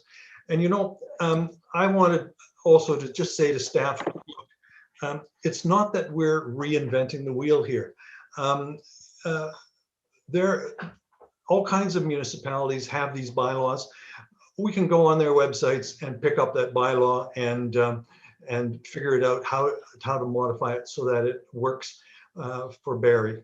And I think that if we do that, not only will this neighborhood be better off, but potentially I think the whole city will be better off. Interestingly enough, the City of London has had this kind of bylaw for years. And tonight, they have a report in front of them that recommends that it be expanded to the whole city, just because of the positive results that they have had there. And I can bring you the mayor of Thorold, who will say exactly the same thing. I am urging all of us to agree to pass this, this motion. And I think it will work well for us. Thank you. Thanks very much, Councillor Riepma. Councillor Kungle, I had you next on the list. Thank you, Your Worship. I was, most of mine were as to the amended aspects, so I'm quite happy with it and want to thank all those involved in bringing this forward. I think it's been meaningful discussion too, and we've heard a lot from residents. So thank you, Councillor Thompson and Councillor Rietma for initiating the conversation on this. Thanks, Councillor Congo. Councillor Morales. Thank you, Mayor Lehman. I made a couple of notes while people were speaking. So as the Mayor Lehman, as a member of council that's familiar and lived in the East End, probably the longest, I'm not sure. I think that on and off 19 years, I agree with every email that we've got and every sentiment that's been expressed by council. This is an issue that won't go away. However, I want to make it abundantly clear to anybody watching and members of council, we cannot compliance or bylaw our way out of this problem. We will fail. There have always been issues with students interacting with colleges in the neighborhoods around the radius in every town, in every city. There always has been, there always will be. So let's not pretend that there is any magic fix. Inaction is also not a fix, but I want to make clear that we do not give people false hope. Some of those municipalities that have colleges and universities, some of them have a control over the issue, and some of them don't have control. It's wild, wild west. We are slowly, and some of the emails pointed out, there was a resident who said about 3 years ago, some would argue this has been just under a decade coming. We are slowly losing control. And it is how we react to this. I am very cautiously optimistic about the motion as presented, Mayor Lehman.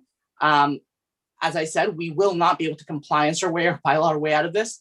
I also disagree with, and it's not just 1%, I disagree with the framing that this is absentee landlords. It's really easy to, pick us versus them, a nameless absentee landlord that probably lives in the GTA. It's really good to get behind that because, it's easy to kind of go on that.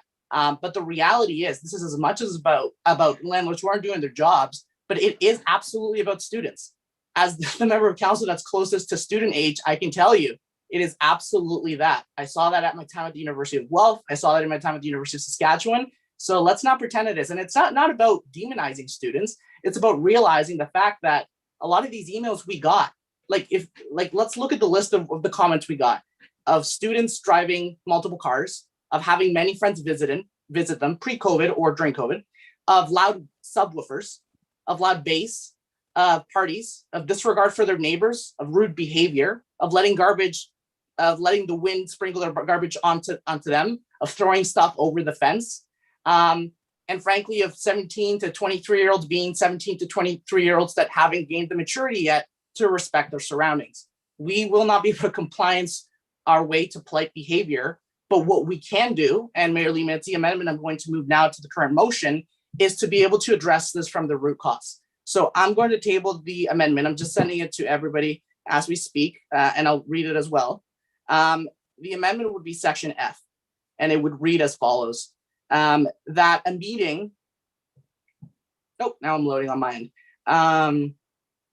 That a meeting be scheduled. My data is cutting out. Everybody should have the email, but I'm going to read it just from memory recollection, that a meeting be scheduled between Georgian College President Mary Lynn West Moynes and supporting staff, as well as Mayor Lehman, Councillor Morales, and Councillor Rietma, to discuss the need to build purpose-built student housing on Georgian College lands. And I believe I also had a section in there which came from actually Councillor Harvey's point that he discussed, which basically has to do with, as part of that discussions, to have a conversation about them covering the difference in increased enforcement costs that is going to come from the implementation of this pilot program. So it's just the increase and any gap. So basically any monies from the licensing that come in to address the increase in staff time, that if there's kind of a gap of a net increase, that we have that conversation with the college as well. And Mayor Lehman, I can speak to that amendment. Okay, the amendment's on the floor from Councillor Morales. Go ahead, Councillor Morales. Mayor Lehman, can you confirm that you got it on your email? I think my phone is. Yep, I received it. I assume I'm seeing nods around the table. So perfect. Okay, so here's the root cause, members of council. Reading the emails, reading the frustration that a lot of residents in the East End have faced reading some of these people being beside problematic houses for years and having their lives upended, their ability to sleep. This is a supply issue. We can pretend it's not students, and we can just focus on the boogeyman of the absentee landlord, whoever that is.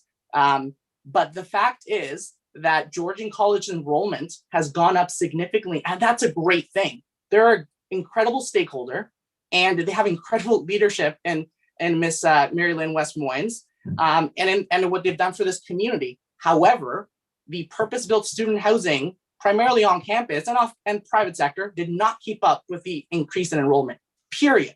Now, there was hope that the private sector would keep up with meeting that demand. The logic being, if there are more students, there are more profits to be made, so the private sector will figure it out. The response is it didn't figure it out. The reality is, I know Councillor Rima tried very hard to convince the owner of one of the plots on Georgian Drive to make phase 2, that was supposed to be student housing, stay student housing, and the reality is that didn't happen and won't happen. The reality is that Schoolhouse was built to address student housing, and while it is primarily student housing, it does have its challenges with how far away it is from the college and amenities. And the reality is, staff worked very hard in around 2010 earlier, doing a report recommending sites that if the private sector is going to develop student housing, look at these sites. And the fact is, Grace United Church was on that report from ages ago. And because of political pressure at the time, that site was taken off, which would be one of the best plots of lands possible to address student housing. So short of adding Grace United Church back into a consideration list and moving forward, I believe that the most appropriate measure to do is go to our great partner that we have in Georgian College.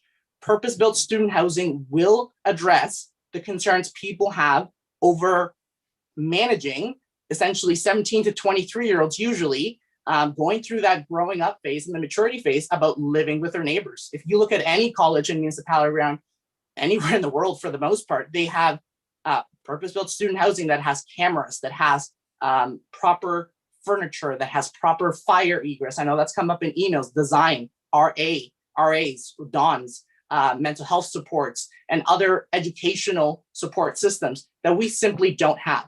A lot of the emails we got was, these students are coming from other countries. They may not be used to just properly disposing garbage. They think they just throw it out the door and it gets taken care of. That's not about being against people that come from students that come from other countries. There's an educational piece that has been missing and a gap when the college welcomes students, but doesn't allow them to properly, learn ways, kind of like in a welcome wagon way. So by having this discussion, members of council, I think we have great opportunity to have a discussion with the college to allow them to provide purpose-built student housing in order to house our students appropriately, safely, and on lands that the college has as well.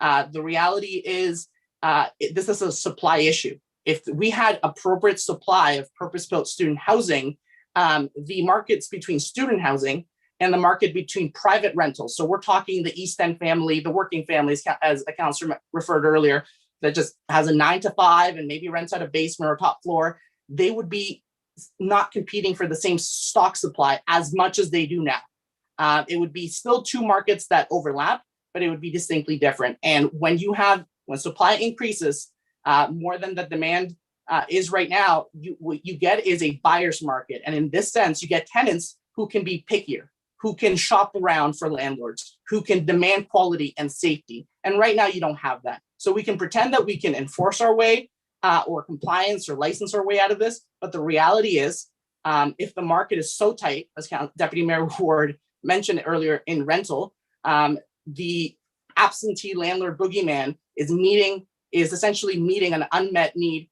in the market. My fear, and I've had some people who are even messaging me as we're speaking, that hopefully the fear that this is just going to push that more underground, hopefully that doesn't materialize. And I think we have a great opportunity to address this issue once and for all on the supply end. And that's by building more appropriate, safe student, purpose-built student housing on college lands so that the East End does not have to have this as much as they do. Okay, thanks, Councilor Morales. So the amendment on the floor is to schedule the meeting with the college to talk about more purpose-built student housing. I'll just urge members of the General Committee to keep to the amendment as I go through the speakers list on this. Councillor Kungle, go ahead. Thank you, Your Worship. Specific to the amendment, the way it's currently written, I'm not supportive of it. I'll give a couple of comments, and I believe Councillor Morales, we had spoken earlier, so I think you're aware of some of the things I might comment on. But when we talk a bit about being specific about explore constructing and operating purpose-built student housing, and your reference to a supply need, I come back to a consideration of a really informative presentation that Georgian College gave to the Seniors Advisory Committee about a year ago. And that was about the approach around pairing students with individuals, particularly seniors. So I would be keen to, whether, I'm not sure if you're open to maybe having Georgian College invited to a presentation to City Building or other, but an update on the status of their program might be viable to understand, does Georgian College actually see this to be a supply issue? There was an update that identified a delay in actually pairing students with seniors, and that there was great opportunity tied to individuals that, for lack of a better reference, might be overhoused, right? So a lot of vacant rooms within a home could be an income supplement, and also might be an opportunity where we're not looking at the cost of new builds, but we're actually utilizing accessible resources that serve a broader purpose from connectedness and wellness within our communities. The other aspect, and why I won't support the motion F as tabled, was that I'm not comfortable with asking Georgian College to cover any gaps in additional costs. We don't know what those costs are. And we cannot attribute those costs to assume that they're specific to students. So I, on principle, do not support a blanket approach to asking the college to cover costs that we're not necessarily identifying as specific to students, or yet identifying what proportion of those situational circumstances are specific to student rentals. Perfect. Thank you, Councillor Congo. May I respond? Sorry, no, Councillor Morales. I don't, unless Councillor Congo, you were asking was that a question. Was that a friendly on a section? Sorry, Councillor Morales. Can I hold on, please, Councillor Morales? Councillor Kungle, was that a request or for a friendly amendment or an amendment? No, I didn't think so. That was a comment, no, correct? Comment. Okay, thanks. I'll go to the next person on my speakers list, which is Councillor Riepma. Thank you, Mr. Mayor. Yeah, I'm not. I don't know that this is a necessary amendment, and the reason for it is that I meet with the president of Georgian College or her representatives once a month at least. And we have this discussion every month, pretty much. And I think in some ways, Councillor Morales is right. It would be good if Georgian College had more student accommodation on site. However, they are limited with land, and of course, naturally, are limited with money too. So they currently have 100 or so beds on site, and that building is designed to be doubled. So they could build another 100 without too much trouble. That's 100 beds. The difficulty is that in this area, we have something like 600 homes that are owned by people that don't live in them. So even if Georgian College were to start, we were to have a meeting and they agreed to build, I mean, they're just going to scratch the surface, if even scratching the surface is the right answer. So while I applaud what Councillor Morales is aiming at, I'm not sure that it would be either successful or useful. And I think that I will leave it at that. But I think we all should remember, I do, how smart I was when I was 18.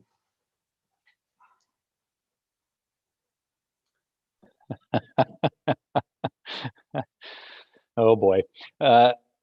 So true. Thanks, Councillor Riepma. Next, I have Councillor Morales and then Councillor Thompson. Go ahead, Councillor Morales. Thank you, Mayor Lehman. Couple of points. So to address Councillor Kungel's point about having concern about the enforcement, I'm happy to take that out. Let's not muddy the waters on that motion about the to cover any gaps in additional costs. So motion B would remain as is without the second paragraph. As for the concerns about the second paragraph, Councillor Kungel, when I spoke to you earlier today, you brought up the conversation about programming between seniors, people being over house, et cetera, et cetera. Those are great. Those are great programs. This motion, there is an overlap, but it is not exclusive of this. Having this meeting does not prevent the college or any other stakeholder, as well as I believe Shift Government and any other stakeholders that are working on this, does not prevent them from having their work. Go ahead, do the work that people are excited to do, but this solution to the East End is going to take all hands on deck and a multi-pronged approach. And that includes building more purpose-built student housing to keep up with the demand and the increase in enrollment. So it should not preclude you in having any concerns. This is also an initial discussion. If you notice the language, there's no directive for money. There's no directive for units, for construction time, there's no directive to do any timelines to create a working group. It very much is to have a discussion with the head of council and 2 members of council to sit down at the table and talk about this issue. Now, to address the points Councillor Riepma made, that he has monthly-ish meetings with the president and or her representatives on this. The reality is, Councillor Riepma, we need this meeting. The reality is I read the town and gown minutes, and the reality is I'm aware by members on the committee I talked to that every town and gown, yourself and or other members asked the college representative, will you build more student housing on campus? Fair question. And every time the answer has been, that is not in the cards for various reasons. So while I applaud the members of committee of town and gown of asking that, let me show you how actually productive this meeting could potentially be. In maybe at least 2 years of members of committee asking that question and getting a no, and of me probably 6+ months ago approaching you and bringing you the idea, hey, you should really leverage the relationship that we have with the college and the fact that we give them millions of dollars of property taxpayer money to see if we can move the needle a bit on this. The reality is on Friday, in less than 90 minutes, I was able to have an extremely respectful and productive discussion with the president of the college, as well as the VP that is in charge of this file. And he actually encouraged me to move a motion to get council, to get myself, yourself, and the mayor, just the names that I had brought up, that's why it is those names, to sit at the board table and hash out this plan on how we can get there. In government, a lot of the times things don't get achieved. It's not because it's not a good idea. It's that sometimes things, there's an inertia that really prevents them. So in 90 minutes, I was able to do what almost 2 years of asking wasn't able to do. Will it go somewhere? We don't know. Do I take credit for it? Absolutely not. There are people whose job it is at the college and in our staff that literally do this day in and day out. But the will, and reading some of these emails, the need is there. The stress and the frustration is there, and the supply issue is there. So sitting, if you, Councillor, if you already sit in the town and gown and you've always been told no, and now you're hearing from me that we're getting told, hey, let's have a chat about it and see what we can do. I think it's a great opportunity to come forward and see if there's an opportunity to do this. I'll let members of committee know that Brian Muscat, the representative from Jordan College, did tell me that many creative things have been done in other areas of Jordan College and Owen Sound in Aurelia. There have been land leases. There have been operating contracts with private companies, meaning not college, if they're not interested in being in that business, where the college builds it, they operate it and deal with that end. There might be partnerships with the actual construction and the build. There might be an opportunity to do an MZO zoning from the province, because if council decides, I can't speak for council, but if council decides that this is a strategic initiative and endorses it as an MZO, that might make the board of the college and its executive feel a little bit differently about that file. Or the reality is this may not happen. But as long as Councillor Riepma, you're willing to be at the table, and as long as the Mayor Lehman is willing to be at the table, I'm willing to be at the table. Because the East End has seen enrollment grow up and the problem get worse. And I can only see good things from happening by sitting with the leadership of the college to see how we can work for the East End on this.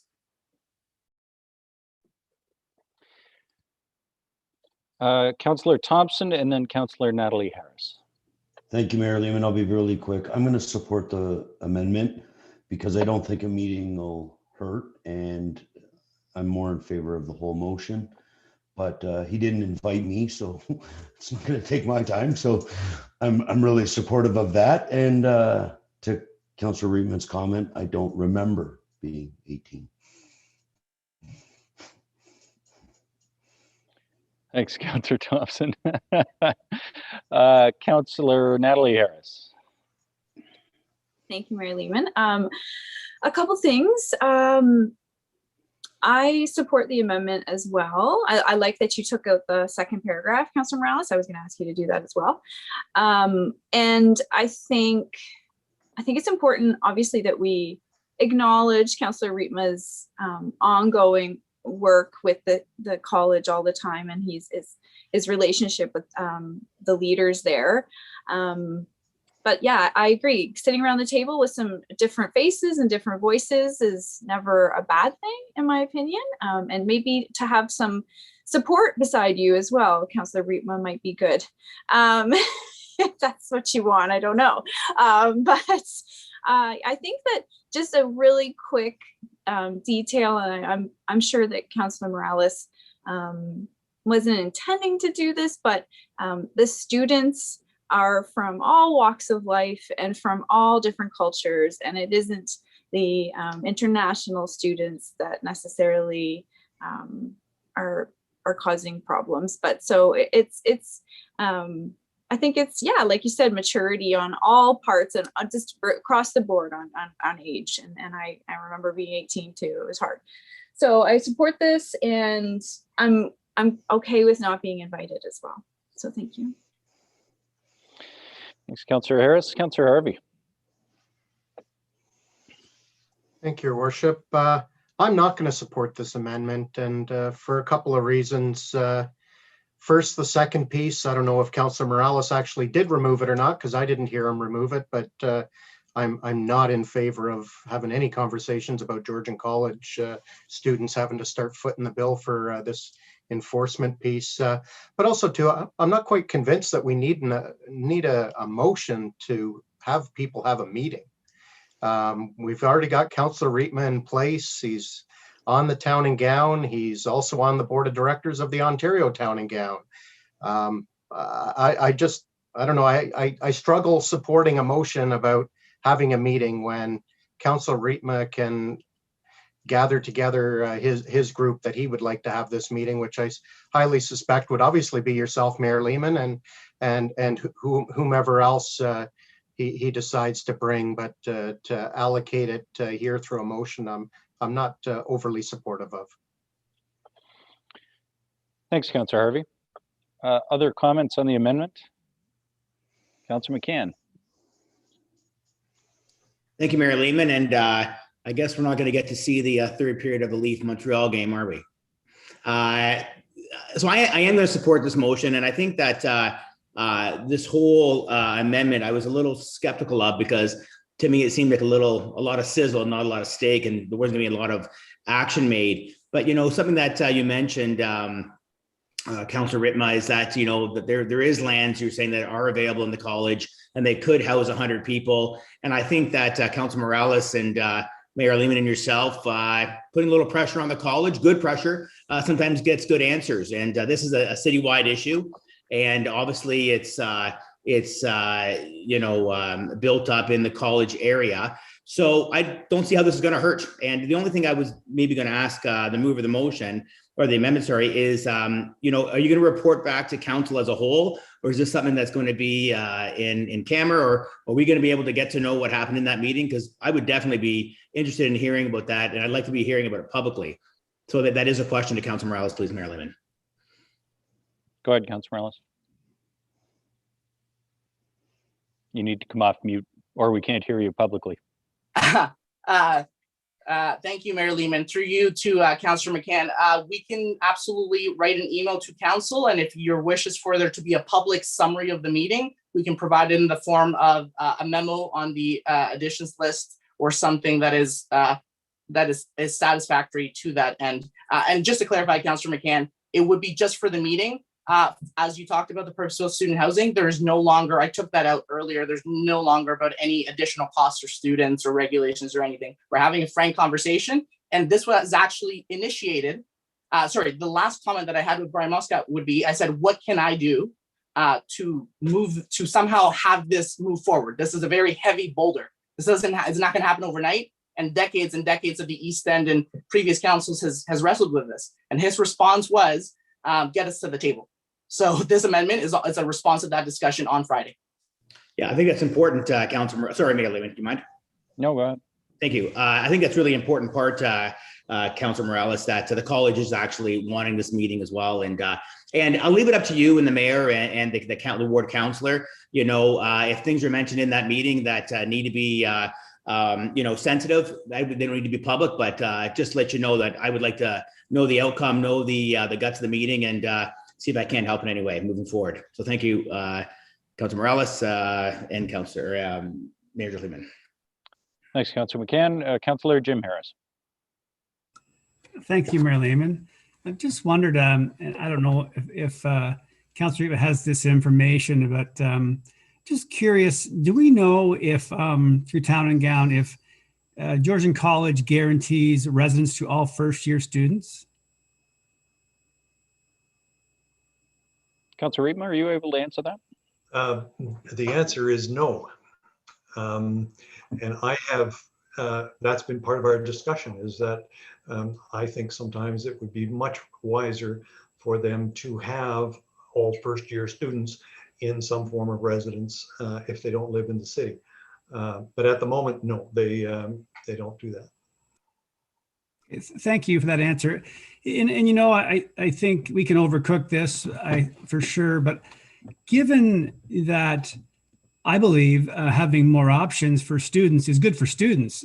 So from my perspective, to positively kind of filter this, if there's interest, motivation to talk about more student housing, that's good for students. And I agree with the sense we don't want to vilify students. They add to our economy. There's lots of great students. Heck, I've got a couple in my household. I think they're good tenants when they're away at school. So, and I'm 18 till I die, for that record, as far as Councillor Thompson. So I will say that I will support the meeting in the sense of the positive potential and recognizing the faith that I have in Mayor Lehman, Councillor Riepma, and Councillor Morales. And so, yeah, let's let you guys, the team, go have a meeting and see what comes of it. And I'm hopeful that what will come of it is more options for students who come to Georgian College and choose Georgian over other colleges. So international students are a great addition to our community and to our college. So, and they need housing. So let's help them make it easier to choose Georgian. So I'm for the meeting for those reasons. Thank you. Thanks, Councillor Harris. Councillor Kungl. Thank you, Worship. I think Councillor Morales has since clarified and confirmed that that second sentence in the amendment F is removed. So I think, in echoing Councillor Jim Harris's commentary, I mean, happy to support collaborative conversation. I don't, I think my comments identify that, it'd be interesting to get an idea of where housing overall and different housing initiatives sits. I'll look to Councillor Riepma maybe to comment if this specificity around members and having this specific agenda item serves that purpose. I'm assuming it gives you an opportunity to kind of move that ahead in a very specific agenda versus waiting for a town and gown or different membership in a different meeting. And that unless there's any concern with that, I'm happy to support endorsing that collaborative conversation. Councillor Riepma. Yeah, I guess I'm of two minds. I mean, I agree in many ways, like having a meeting is always a good thing. Whether it moves the needle is the real question, because we've been working on this for years. but I'm quite happy to, you know, have some more people beside me and have a meeting with the president. That's fine. You know, I was concerned about the second part as well, and I'm glad that that's gone. Okay, thank you. Okay, any further comments on the amendment? Just a few things I want to say about this. I think the point about you need a multi-pronged approach here is correct, and I think purpose-built student housing could be part of the solution. I really disagree with a couple of the comments, though. First of all, purpose-built student housing is years away from making any kind of impact, and you know, I think one of the reasons responsibility for this file should be with the ward counselor is because, you know, the situation at the college in terms of financial impact and the go forward is pretty substantial. You know, we're in the midst of COVID. Look around what's happening to colleges and universities. And we, you know, the premier talked about the international students, I believe, yesterday. This is very much a difficult time to be trying to start anything in terms of purpose-built student housing. That being said, you know, I am happy to help. And you don't really need a motion of council to call a meeting. Councilor Riepma could give me a call and say, look, we need to talk to the president of the college, and I would happily be on that call. But okay. The other comment that I really do want to sort of voice here is, you know, the comment was made, we're not going to regulate our way out of this. Well, we haven't been able to date, but other cities have. They've been very successful in doing that. And notwithstanding, there are very real costs associated with implementing this kind of a regulatory regime, if you will, inspection, developing the licensing, putting all that administration in. I think Councillor Thompson and Councillor Riepma did very good work here in speaking to other cities who have been very successful. And I've forgotten whether, I think it was Councillor Riepma mentioned London tonight is making it citywide. He's absolutely right. And there is a city twice our size with two major post-secondary institutions and far greater issues around that than we've ever had. But the other comment that I really do object to is you know, the notion that it's all international students or something like that. That is simply not the case. We have this concern across the city. I hear from many landlords that international students are often the best tenants, not that you know, we should ever be comparing that. But the point is, I really don't want this pinned in some way on that individual group. It is not correct. Now, the real issue here, and I am glad that the costing responsibility was removed, because the issue here is absolutely there are students who are very difficult to live beside. Like, let's be honest, that's true. There are also people of other ages who are very difficult to live beside. But Councillor Riepma is right. As long as I've been on city council, which is 14 years now, we have struggled with issues in this particular neighborhood, and it is in no small part the concentration of student housing. But that is because, as well, there are landlords that let their tenants get away with it. And they don't have the initiative or effort or incentive to make sure that their tenants aren't leaving the property in a state, parking on the lawn. The one piece of what Councillor Morales said about regulating behavior that I do agree with is you can't regulate behavior. No municipality has ever successfully regulated behavior. The police, you know, can respond to behavior when it crosses the line into, you know, illegal behavior. But it doesn't really matter who we're talking about. You can't, you know, just passing a bylaw doesn't change people's behavior. We know this. But what can change is the consequences for landlords for allowing that to the property conditions to continue, and for the illegal parking and the piles of garbage and that sort of thing to continue. And it's been successful in other cities. So I think eyes wide open. You know, I'll support the amendment, but I struggle with it a bit because I think, you know, it's not going to make a difference for quite a while. I'm always happy to join the conversation with the college around their long-term plans. But as Councillor Riepma was talking about, I think if we have a meeting and say the board of the college and college staff decide to include a new student residents in their future plans, that might be another 100 spots in 5 years, maybe 3 if it was quick. And as we know, the student population is many thousands. So just on the level of addressing those issues, the small minority of poor landlords and poor tenants, that does need to be, we need to do something different. We have not successfully tackled this issue in 14 years. I think Councillor Rietma is absolutely right about that. And I think I really appreciate the main motion. So, you know, a couple of issues with that amendment, but I will support it in the sense that I do think a conversation with the college never hurts. But the real heavy lifting on this is being done by the ward councillor. As always, it is his ward and his file.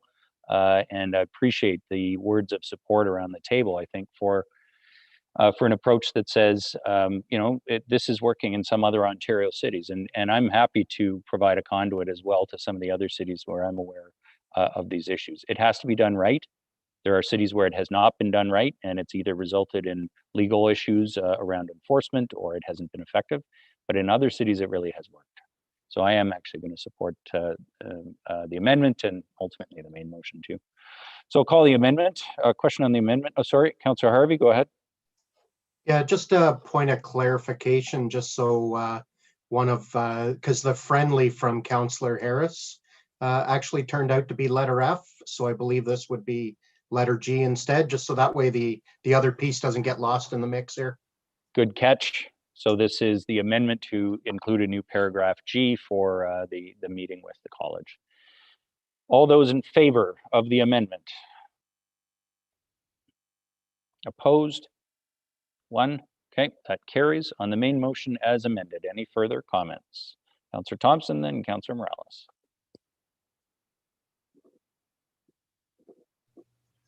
Thanks, Mayor Lehman. Just a comment. I commend Councillor Rietman for his persistence. This was done in 2017 and then in the beginning of 2019. And I think the work that council did to achieve this with Councillor Gary Harvey, Councillor Harris, Jim Harris, I've had lots of conversations with them throughout the weekend, and Councillor Morales, but I think it just shows a great sign of unity amongst council that we realize there's challenges and we're all working together with our colleague to better our city, even though this does affect all our wards.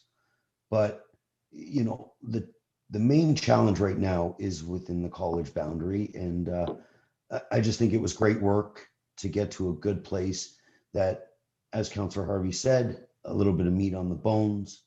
And I am very supportive of the way it's turned out. And I'll be supporting the main motion as amended and amended and amended. Thanks, Councillor Thompson. Councillor Morales. Thank you, Mayor Lehman. I'll be supportive of the amended motion. I'm cautiously optimistic about the registry, and I'm very hopeful about that meeting. And to clarify the language around this, because a couple of members of council, including yourself, brought it up. I'm when I was making my comments about some of the just lack of understanding of social norms regarding garbage, it was only one example. So let me clarify. I was not saying that all property standard concerns are exclusively at the hands of international students, or that all international students cause property standard concerns. I think this is just fallacy and argument logic. What I did was I went down the rabbit hole of sharing some of the emails that we all got, by the way, and counselors can pull up the emails and see some of those anecdotes that didn't say all students who have garbage issues are international students, but that gave us specific ones. You are absolutely right, members of council. I should clarify, and I'm taking the opportunity to clarify that it is not limited to that. It can be domestic students, and can be any person. It can be graduated students. We often forget about the graduated students, that cohort of 21 to 25 that may still now live in town after they've graduated, that may still live in a kind of student housing situation. So the bad property standards and being bad neighbors does not see age, does not see domestic or international student status. But in that specific example, and once again, I implore any member who had concern about those comments to read some of the emails. I was referring to one anecdote, but I want to clarify that as many members of council said, everybody, no matter what city or country you're coming from, at that age, learning that behavior, learning to be a good neighbor, learning to communicate and integrate with your community and develop maturity is important no matter where you're coming from. So this is definitely a holistic approach. As Mary Lehman, as you said, it's going to take a multi-pronged approach, both in the short term with overhousing and seniors that desire to be part of that solution, as well as the slow and necessary process of more construction. So I will be supporting the amendment under the understanding that regardless of who you are, everybody's in this together. Okay, anyone else to wish to speak on the main motion as amended? Councillor Jim Harris. Sorry, Mary Lehman, I'll be quick. I wanted to mention one thing, because I think it kind of takes us down a path sometimes.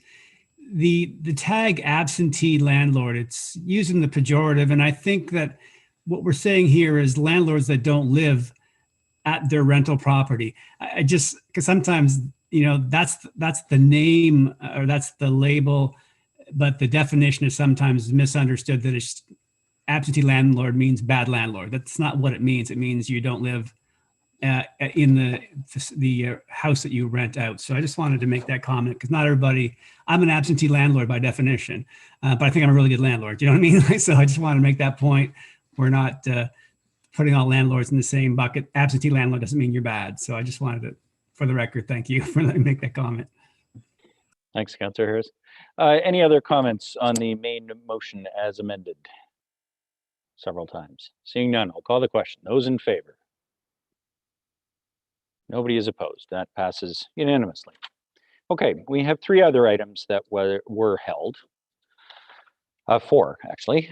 The next one was put on by Councillor Harvey. It's with regards to naming the entrance to the Sadlin Centre in memory of Dale HAWERCHUK, and it was held by Councillor McCann. Go ahead, Councillor McCann. Thank you, Mayor Lehman. And, you know, my intent is hopefully this does not spark a big conversation or debate.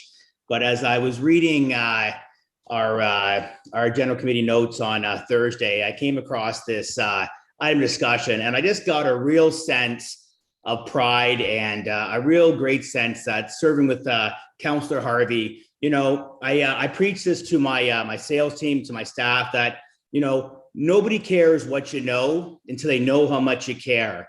And this is by definition a councillor that cares about his city. And I just wanted to take this moment to say, you know, that I'm proud to sit with you, Councillor Harvey.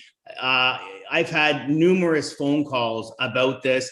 It has impacted the community in ways that you may not know. And I just want to say that, like, good on you. And just, you're the salt of the earth kind of guy. And I could ramble on here, but it's 9:17. So just thank you for being you, Gary. Cheers.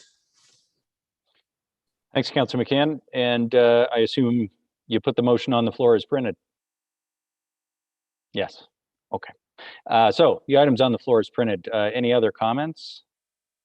Councillor Harvey, go ahead. I just wanted to say I appreciate Councillor McCann's positive comments. However, they were not necessarily needed in this situation. This motion is solely about Dale himself and everything that he's done for the community. He was our coach for about 10 years and literally brought a last place team to the OHL finals within 2 years. So he did a miraculous job, and this is just to recognize him. And I kind of looked at it as a no-brainer. And I had a lot of help from the Barrie Colts family by reaching out to the HAWERCHUK family to make this happen as quick as it can be. Thanks very much, Councillor Harvey. Any other comments on the main motion? I'll just echo the thanks, Councillor Harvey, having gotten to know Dale a little bit over the years. He is sorely missed. He made an enormous impact on the community.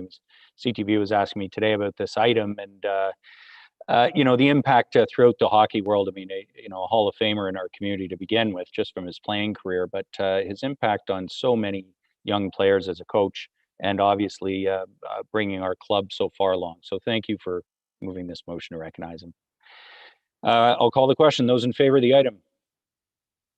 Anybody opposed? None. That carries. Thanks very much. The next item that was held was the request for a presentation from the Downtown Barrie BIA. It was held by Deputy Mayor Ward, I suspect for me. Yes, I sensed that you wanted to speak on this, so I held it. So I guess I have to take the chair too, correct? That's that Deputy Mayor ESP. Yes. If you could take the chair, Deputy Mayor Ward, I wanted to introduce an amendment. Sure. Okay. Do you want to put the original on the floor? I'll put the original on the floor, and then, or can I do that if I'm going to take the chair? You can do that, and then you can take the chair. Okay. So it's on the floor, Deputy Mayor Ward? It is on the floor. All right. Could you take the chair? I have an amendment. Okay. Then I will take the chair now. Anybody want to speak on this motion? Yes, please. Mayor Lehman. All right. Thanks for that. I'm just calling up the wording. It's to add a paragraph 2 here, and bear with me a moment. It's pretty straightforward. So it would add a paragraph 2 that requests staff to give council, a general committee by memo, an update on the status of current partnerships and joint programming with the BIA and future options for the BIA under legislation. And if I could just speak to that.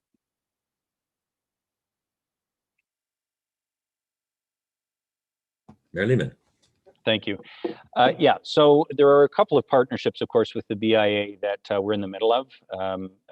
Funding for Meridian Place, which is to come to the city from the BIA, as well. Obviously, tonight we approved the Open Air Dunlop Partnership along with the BIA, and there's other programming and work that we do together with the BIA.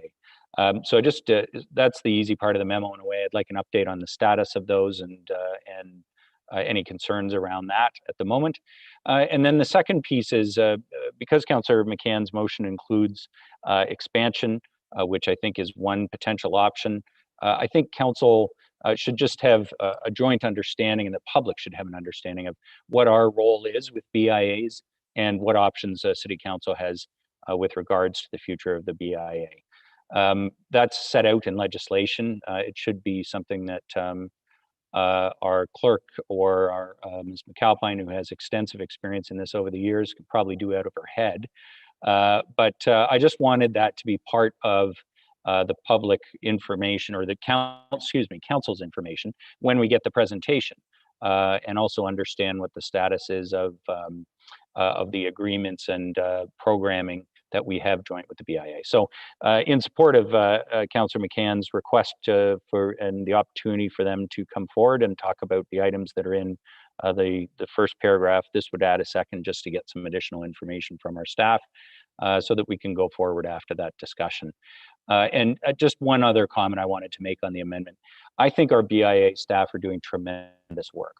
I know it's, we've had some negativity around the BIA. There's certainly been controversy around the governance.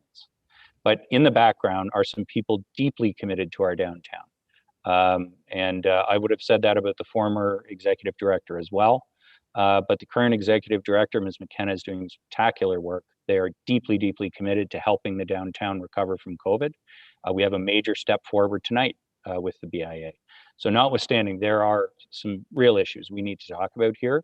I have no concerns whatsoever, and I actually would be saying that I think the staff, I have no concerns whatsoever with the work that the staff do, and I really support it, and I want to see it continue. But I think the discussion around what's to come with the BIA should be done in the full light of an update from our staff and an understanding of what steps council can and can't take. So that's my amendment.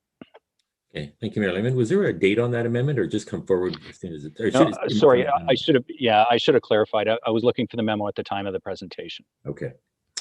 Any other comments or questions? Seeing none, all in favor of the amendment?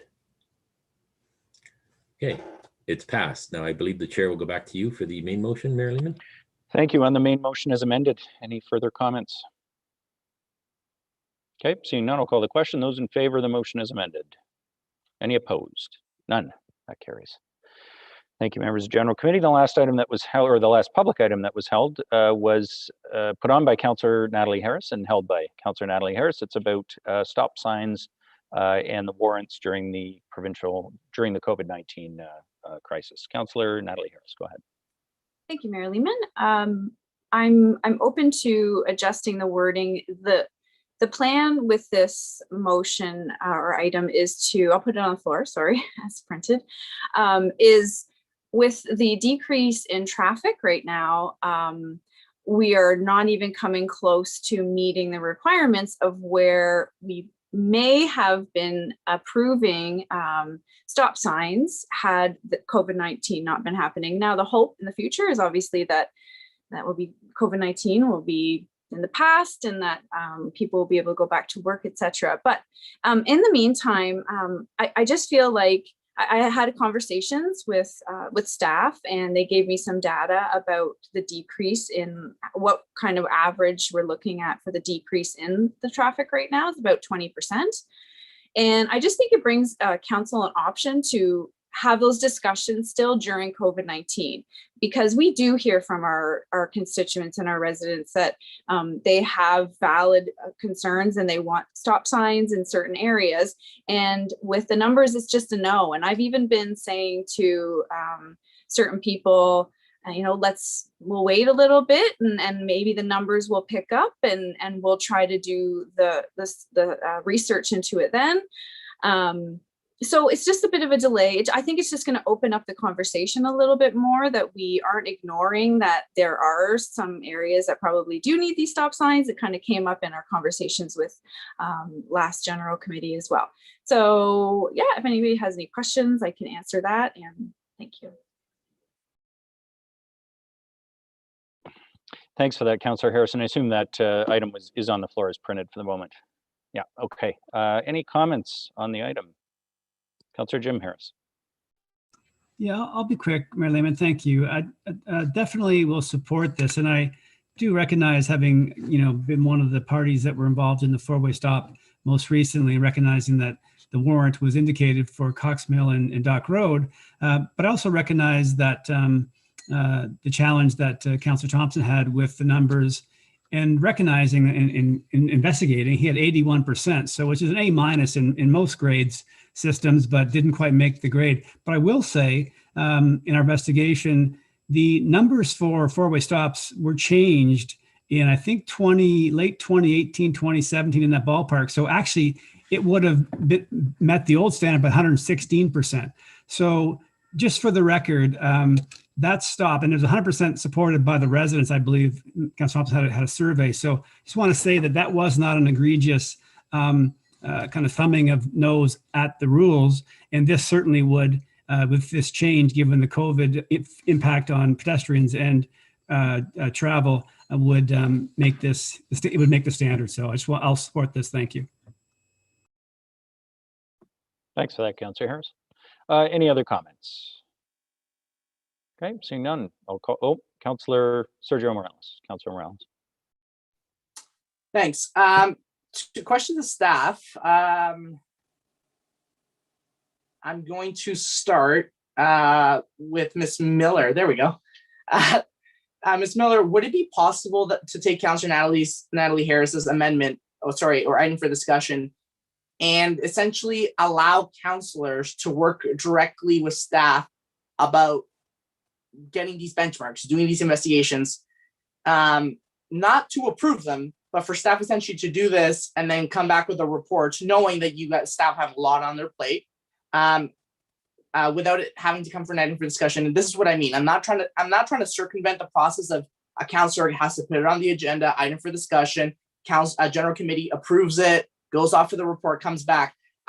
If Councillor Natalie Harris's item for discussion passes, we might see a flurry of item for discussions about various locations that were ineligible under previous criteria that might just kind of be a bit cumbersome. So my intent is not to circumvent, but to expedite this for staff to do it. And then staff can still bring it back to general committee when the report is done, and council can still go through their traditional process of doing it.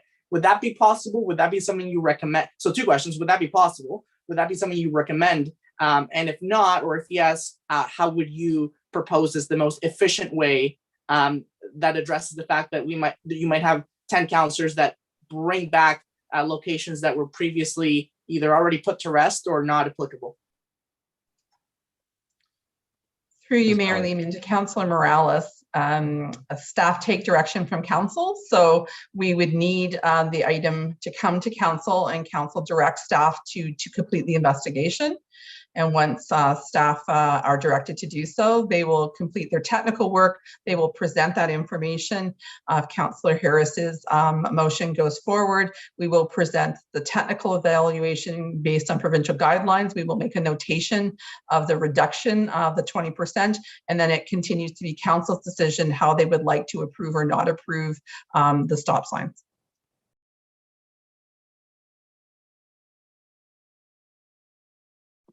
You're on mute, Councillor Morales. Thank you, Mayor Lehman. Councillor Natalie Harris, I saw you nodding along to my initial question. I'm wondering, I'll leave this with you. I'm just wondering if your intention was for individual councillors to bring them back individually as see fit, or if maybe you shared some of my concerns, which could be addressed now or at a later time. But I'll punt the ball back to your court. What do you think, Councillor Natalie Harris, through your Mayor Lehman? Thanks, through you, Mayor Lehman. No, I think that's a great point. To be honest, I don't have a whole bunch of stop signs that I want in my ward. Am I wrong to maybe assume that it wouldn't be a massive amount of requests coming forward to staff at one time? I'm kind of content with the wording right now, and we can always look at it again later if that is a tidal wave of requests that come forward. I think that's a very, very fair point. And then we can go from there. I hope that's okay. Okay, thanks, Councillor Natalie Harris and Councillor Morales. With that, the item is on the floor as printed. Any further comments? Seeing none, those in favor of the motion, please indicate. Anybody opposed? None. That carries. Okay, the remaining item that was held is an in-camera item. So that brings us to inquiries on our public agenda. Deputy Mayor Ward. No inquiries. Members of General Committee, inquiries of staff. Seeing none, announcements. Deputy Mayor Ward, do you have any announcements? I just want to point out that on the circulation tonight, there's the announcement that the Ann Street Bridge is going to be closed for 18 months, perhaps more. The Ann Street Bridge over the 400, that's going to be a major inconvenience, I know, to drivers but especially to pedestrians and transit users who depend on that bridge to access stores on Wellington. I think it's, first of all, I think it's a great project because I've had numerous complaints over the year from pedestrians crossing at that bridge. It's an incredibly narrow sidewalk. If literally two people in scooters or wheelchairs meet at the top of that bridge, especially in the wintertime, one of them has to back down. There's no room to pass. So the work is much needed, but it will be a major inconvenience. Now, the good news is staff has taken that into consideration. They're rerouting the 5 and 8 buses. And best of all is they're going to provide free transit, thanks to the MTO is going to provide free transit for people at a stop at the foot of Ann Street, where there's 2 very large apartment buildings. Anybody getting on the bus can get on the bus for free and get a ride over to the Wellington Plaza and catch the bus back for free. So that should take care of a lot of the concerns. So I'm really glad to see that. Thank you. Thanks for that, Deputy Mayor Ward. Yeah, that bridge is 65 years old. Dates from the 1950s when the highway was built. And but you're quite right, and it's an extended closure, but actually 18 months to do a structure over a 400 series highway, you know, is not terrible. We saw the Duckworth project was 3 years, although they were able to maintain that open for a significant chunk of that. So, but a very good point. And yes, thank you very much to the province, MTO in this case, for stepping up for free transit there. That is a really good bit of help with the inconvenience. Other announcements. Councillor Aylwin, then Councillor Natalie Harris, and Councillor Jim Harris. Councillor Aylwin. Thank you, Mayor Lehman. Just one announcement about a virtual neighborhood meeting for a proposed development. It's tomorrow, Tuesday, May 4th at 5 p.m. And that's for a proposed development at 219 and 223 Bayfield Street. And residents can register for the virtual meeting through a link on my website, keenan.ca. It's tomorrow at 5 p.m. Thanks, Councillor Owen. Seems like there is a neighborhood meeting for development or two once a week, but thank you for that. Councillor Natalie Harris. Through you, Mayor Lehman, is it okay if I actually pass to Councillor Jim Harris first, because I have a funny feeling mine will piggyback well to what he's going to share. All right, let's go with the other Harris. I am the other Harris. I know that. No, thank you, Mayor Lehman. And you may actually have this in your notes too, but I just wanted to, first of all, thank all members of council for wearing their green ribbon to represent Children's Mental Health Week. So thank you very much, and echoing the comments from Councillor Thompson about this council kind of coming together. And I thank you for coming together on behalf of Children's Mental Health. Also, I want to notice also that it's a Mental Health Awareness Week for our friends at CMHA as well. So so certainly please look, you can look for information at newpath.ca website, the CMHA website, and obviously there's lots of information about how you can support Mental Health Awareness Week and Children's Mental Health Week. So thank you for that. And if you see some buildings around that are shining green, you can know that that's our partners, our community, shining green on behalf of Children's Mental Health. And thank you to CEO Prowse and the team at the City of Barrie for shining green at Meridian, and I believe the 5 Points Theatre as well. So it's been an interesting year for all of us and a challenging year for, I just think of young people and children. You're young and for only a small amount of time, right? So I really think of our children and young people as they manage through the pandemic, but they are very resilient. Children are strong, they're resilient. And so, with our support, they will get through this pandemic, and their mental health is important. So thank you for your support. I really appreciate it. Thank you, Councillor Harris. Councillor Natalie Harris. Thank you. Never you're not the other Harris, Jim.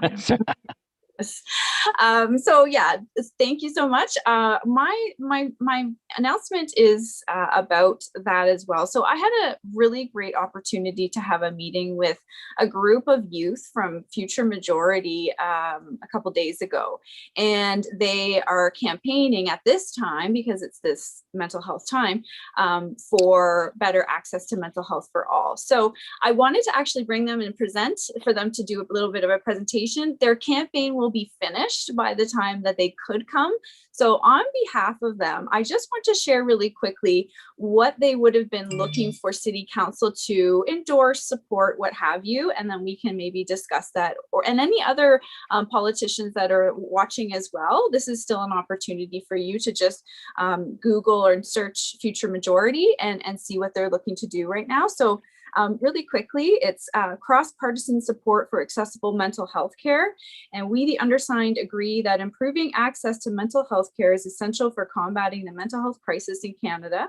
Although we may disagree about the best path forward to address this pressing problem, we all agree mental health is a priority. In the short term, we need to invest in mental health supports. And in the long term, we need to address the systemic reasons for negative mental health outcomes and make its solutions accessible to those in need.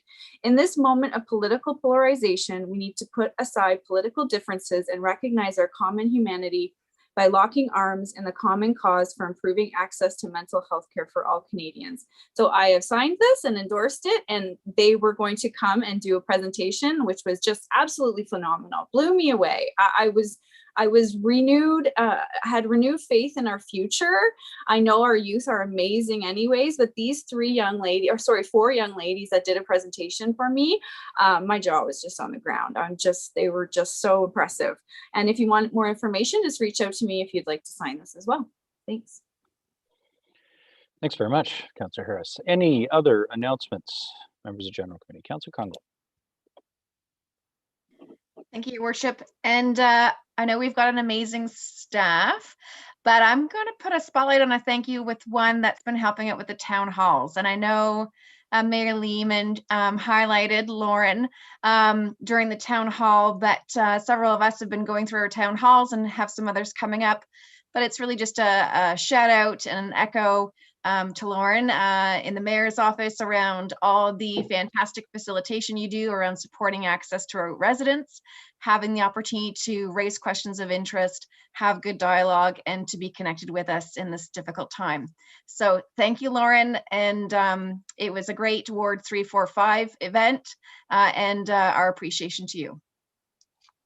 Thank you very much, Councillor Congo. I really appreciate you recognizing Lauren in my office. I mean, her work, you know, she sets up the town halls, organizes, makes sure we have all the details, all the links and all that sort of thing, but she also directs traffic, as most of you know, during these virtual town halls, and does a really, really professional job of moving among the in-person questions, the chat questions, the pre-submitted, and then everything we don't get to, she follows up. That thoroughness is something that I am so lucky to have in my office in terms of her work to respond to constituents. Yeah, thanks for that. Yeah, thank you very much for recognizing that, Councillor Como.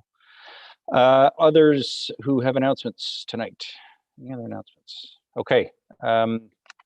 Yes, we've covered a few of mine, which is great. I do want to note we're also proclaiming May 2021 as Skin Cancer Awareness Month in the city as we head into summer. May 2021 is also Community Living Month in the city to celebrate the gifts and talents that people with intellectual disabilities bring to our community. I wanted to note the Council Compensation Review Committee is being established to undertake the review of council compensation.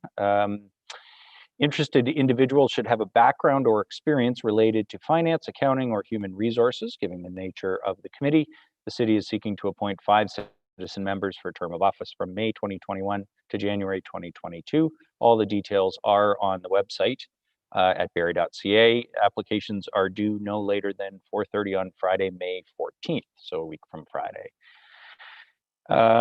Excuse me, City of Barrie is once again joining communities across Canada and recognizing Emergency Preparedness Week, May 2nd to 8th. This year's theme is Be Ready for Anything, and if 2020 taught us anything, it's that anything can happen. From the pandemic to blackouts to extreme weather events, it is always good for residents to know the risks, make a plan, and get an emergency kit. It is a national effort of provincial, territorial emergency management organizations and Public Safety Canada. The website is getprepared.ca. City is celebrating National Youth Week starting May 1st with 3 online activities. This year's theme is all about making connections and really picking up on those points that Councillor Jim Harris and Natalie Harris just made, that those connections are all so important right now, as all of us have lost many of them with the pandemic health restrictions, and naturally we tend to turn inward in tough times like these. What we really need to do is, if we can, make more connections. And so one of the efforts that our rec department has put forward are a whole series of online activities, social media challenges, free virtual classes, online trivia, and a virtual drop-in program to learn more about the city's inclusion services and programming. So this is all detailed on the website at barrie.ca/youth programs. Street sweeping, there we go. It is sweet, but it is street sweeping. It has been underway for several weeks now, will continue. It takes about 10 weeks to complete. I believe we're a little less than halfway through that. There is more information on the website, geez, street sweeping. Barrie.ca/street sweeping. Boy, I'm never doing that announcement again. Finally, the Dunlop Streetscape project. Finishing touches and repair work is underway, and the city is, again, just as a reminder, offering 2-hour free parking in the Chase McEachern Way and Maple Avenue parking lots from April 5th until June 30th. So if you do need to be downtown, and of course, that will extend likely beyond the current health restrictions, and hopefully be an assistance as our downtown opens up in the summer. But we can, at this point, just look forward to that, and a reminder, of course, that what gets us there is vaccinations. And shout out again, you know, something that I've been asked about a lot in the media related to the current kind of moment in the pandemic. A lot of the vaccinations in our city and in our health unit are being delivered by either retired health professionals or health professionals who are coming and volunteering their time to do this. I know I've said this before, but I really want to reiterate it because they're doing a fantastic job, and they're going to be doing a lot more. So the other shout out I wanted to give is to the pharmacies, because that is the other way that the ramped up supply of vaccines, which is starting to arrive, will be delivered. For those who do have access to text message. Just an amazing story out of Toronto, a tech entrepreneur who developed overnight an SMS service where you can text your postal code to a phone number, a 1-800 phone number, and you will get back the list of pharmacies in your city that are taking registrations for vaccinations. That's not to say they have open appointments, but it's a direct link to their website and the phone numbers. All you have to do is text that number. And this guy just put it together literally overnight from the database of available pharmacies. So the new channels, whether it's vaccine hunters, whether it's municipal partnerships, whether it's provincial partnerships, are really growing. And I just wanted to again urge that we've had tremendous take up on the vaccine in Barrie. We're now seeing close to 90% of people over 75 who have been vaccinated, and that has resulted in a dramatic reduction in cases among that vulnerable demographic. The vaccines work, and I really want to encourage everybody to go out and get them, because with the increased supply, this is what will bring an end ultimately to lockdowns. Okay, comments on the circulation lists before we go into the in-camera meeting. The circulation list from April 19th. Anyone have any items? Okay, April 26th, circ list. Okay, Councillor Kungle, April 26th. Thank you, Your Worship. Just a point of clarification maybe for staff. That was a really helpful summary of the community engagement art project proposal, and it's got the form embedded in that. So I wasn't aware of that formality of the relationship, so I'll be reaching out as we do have some beautifications in discussion for Ward 3, but I did want to make a note of that it did highlight some art projects underway in Wards 1, 4, and 2, and it was great to kind of get that overall, but also I wasn't sure if there was anything else we needed to appreciate around filling out that appendix proposal form, and if there was a time frame on getting that back and needing it formally endorsed. Could staff speak to that at all? Absolutely, Ms. Miller.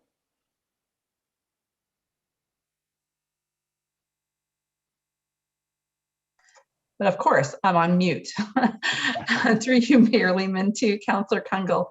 Certainly, if you have projects that are underway or are going to be underway soon, we would appreciate getting that information back as soon as possible. So what I would suggest is if you talk to Ms. Schlichter, then certainly we can help you through any of the additional information on that. That's great, thank you. And it's my compliments too. I mean, some of those projects looks really exciting, and great to see the arts community formally embedded in that. So thank you for supporting that process, and thank you for pointing me in the right direction with Stephanie. Thanks, Councillor Kungle. On the April 26th circulation list, any other items? Okay, seeing none. Tonight's May 3rd. Okay. Sorry, Councillor Kungle. No, sir, that was me just saying I jumped ahead of you on that, because for those looking for it, I believe it was in the May 3rd circulation. It was, yeah. Thank you. Not to worry. Okay, seeing no others though, that completes our public agenda. Can I have a motion to move into closed session to discuss the confidential staff report regarding the confidential disposition of land matter on Simcoe Street? I happen to look up and see Councillor Harvey and Councillor Riepma. All those in favor of moving into closed session? Is anyone opposed? None. That carries. We will now move into closed session. Good night to everybody watching, and members of General Committee, just stay on the line.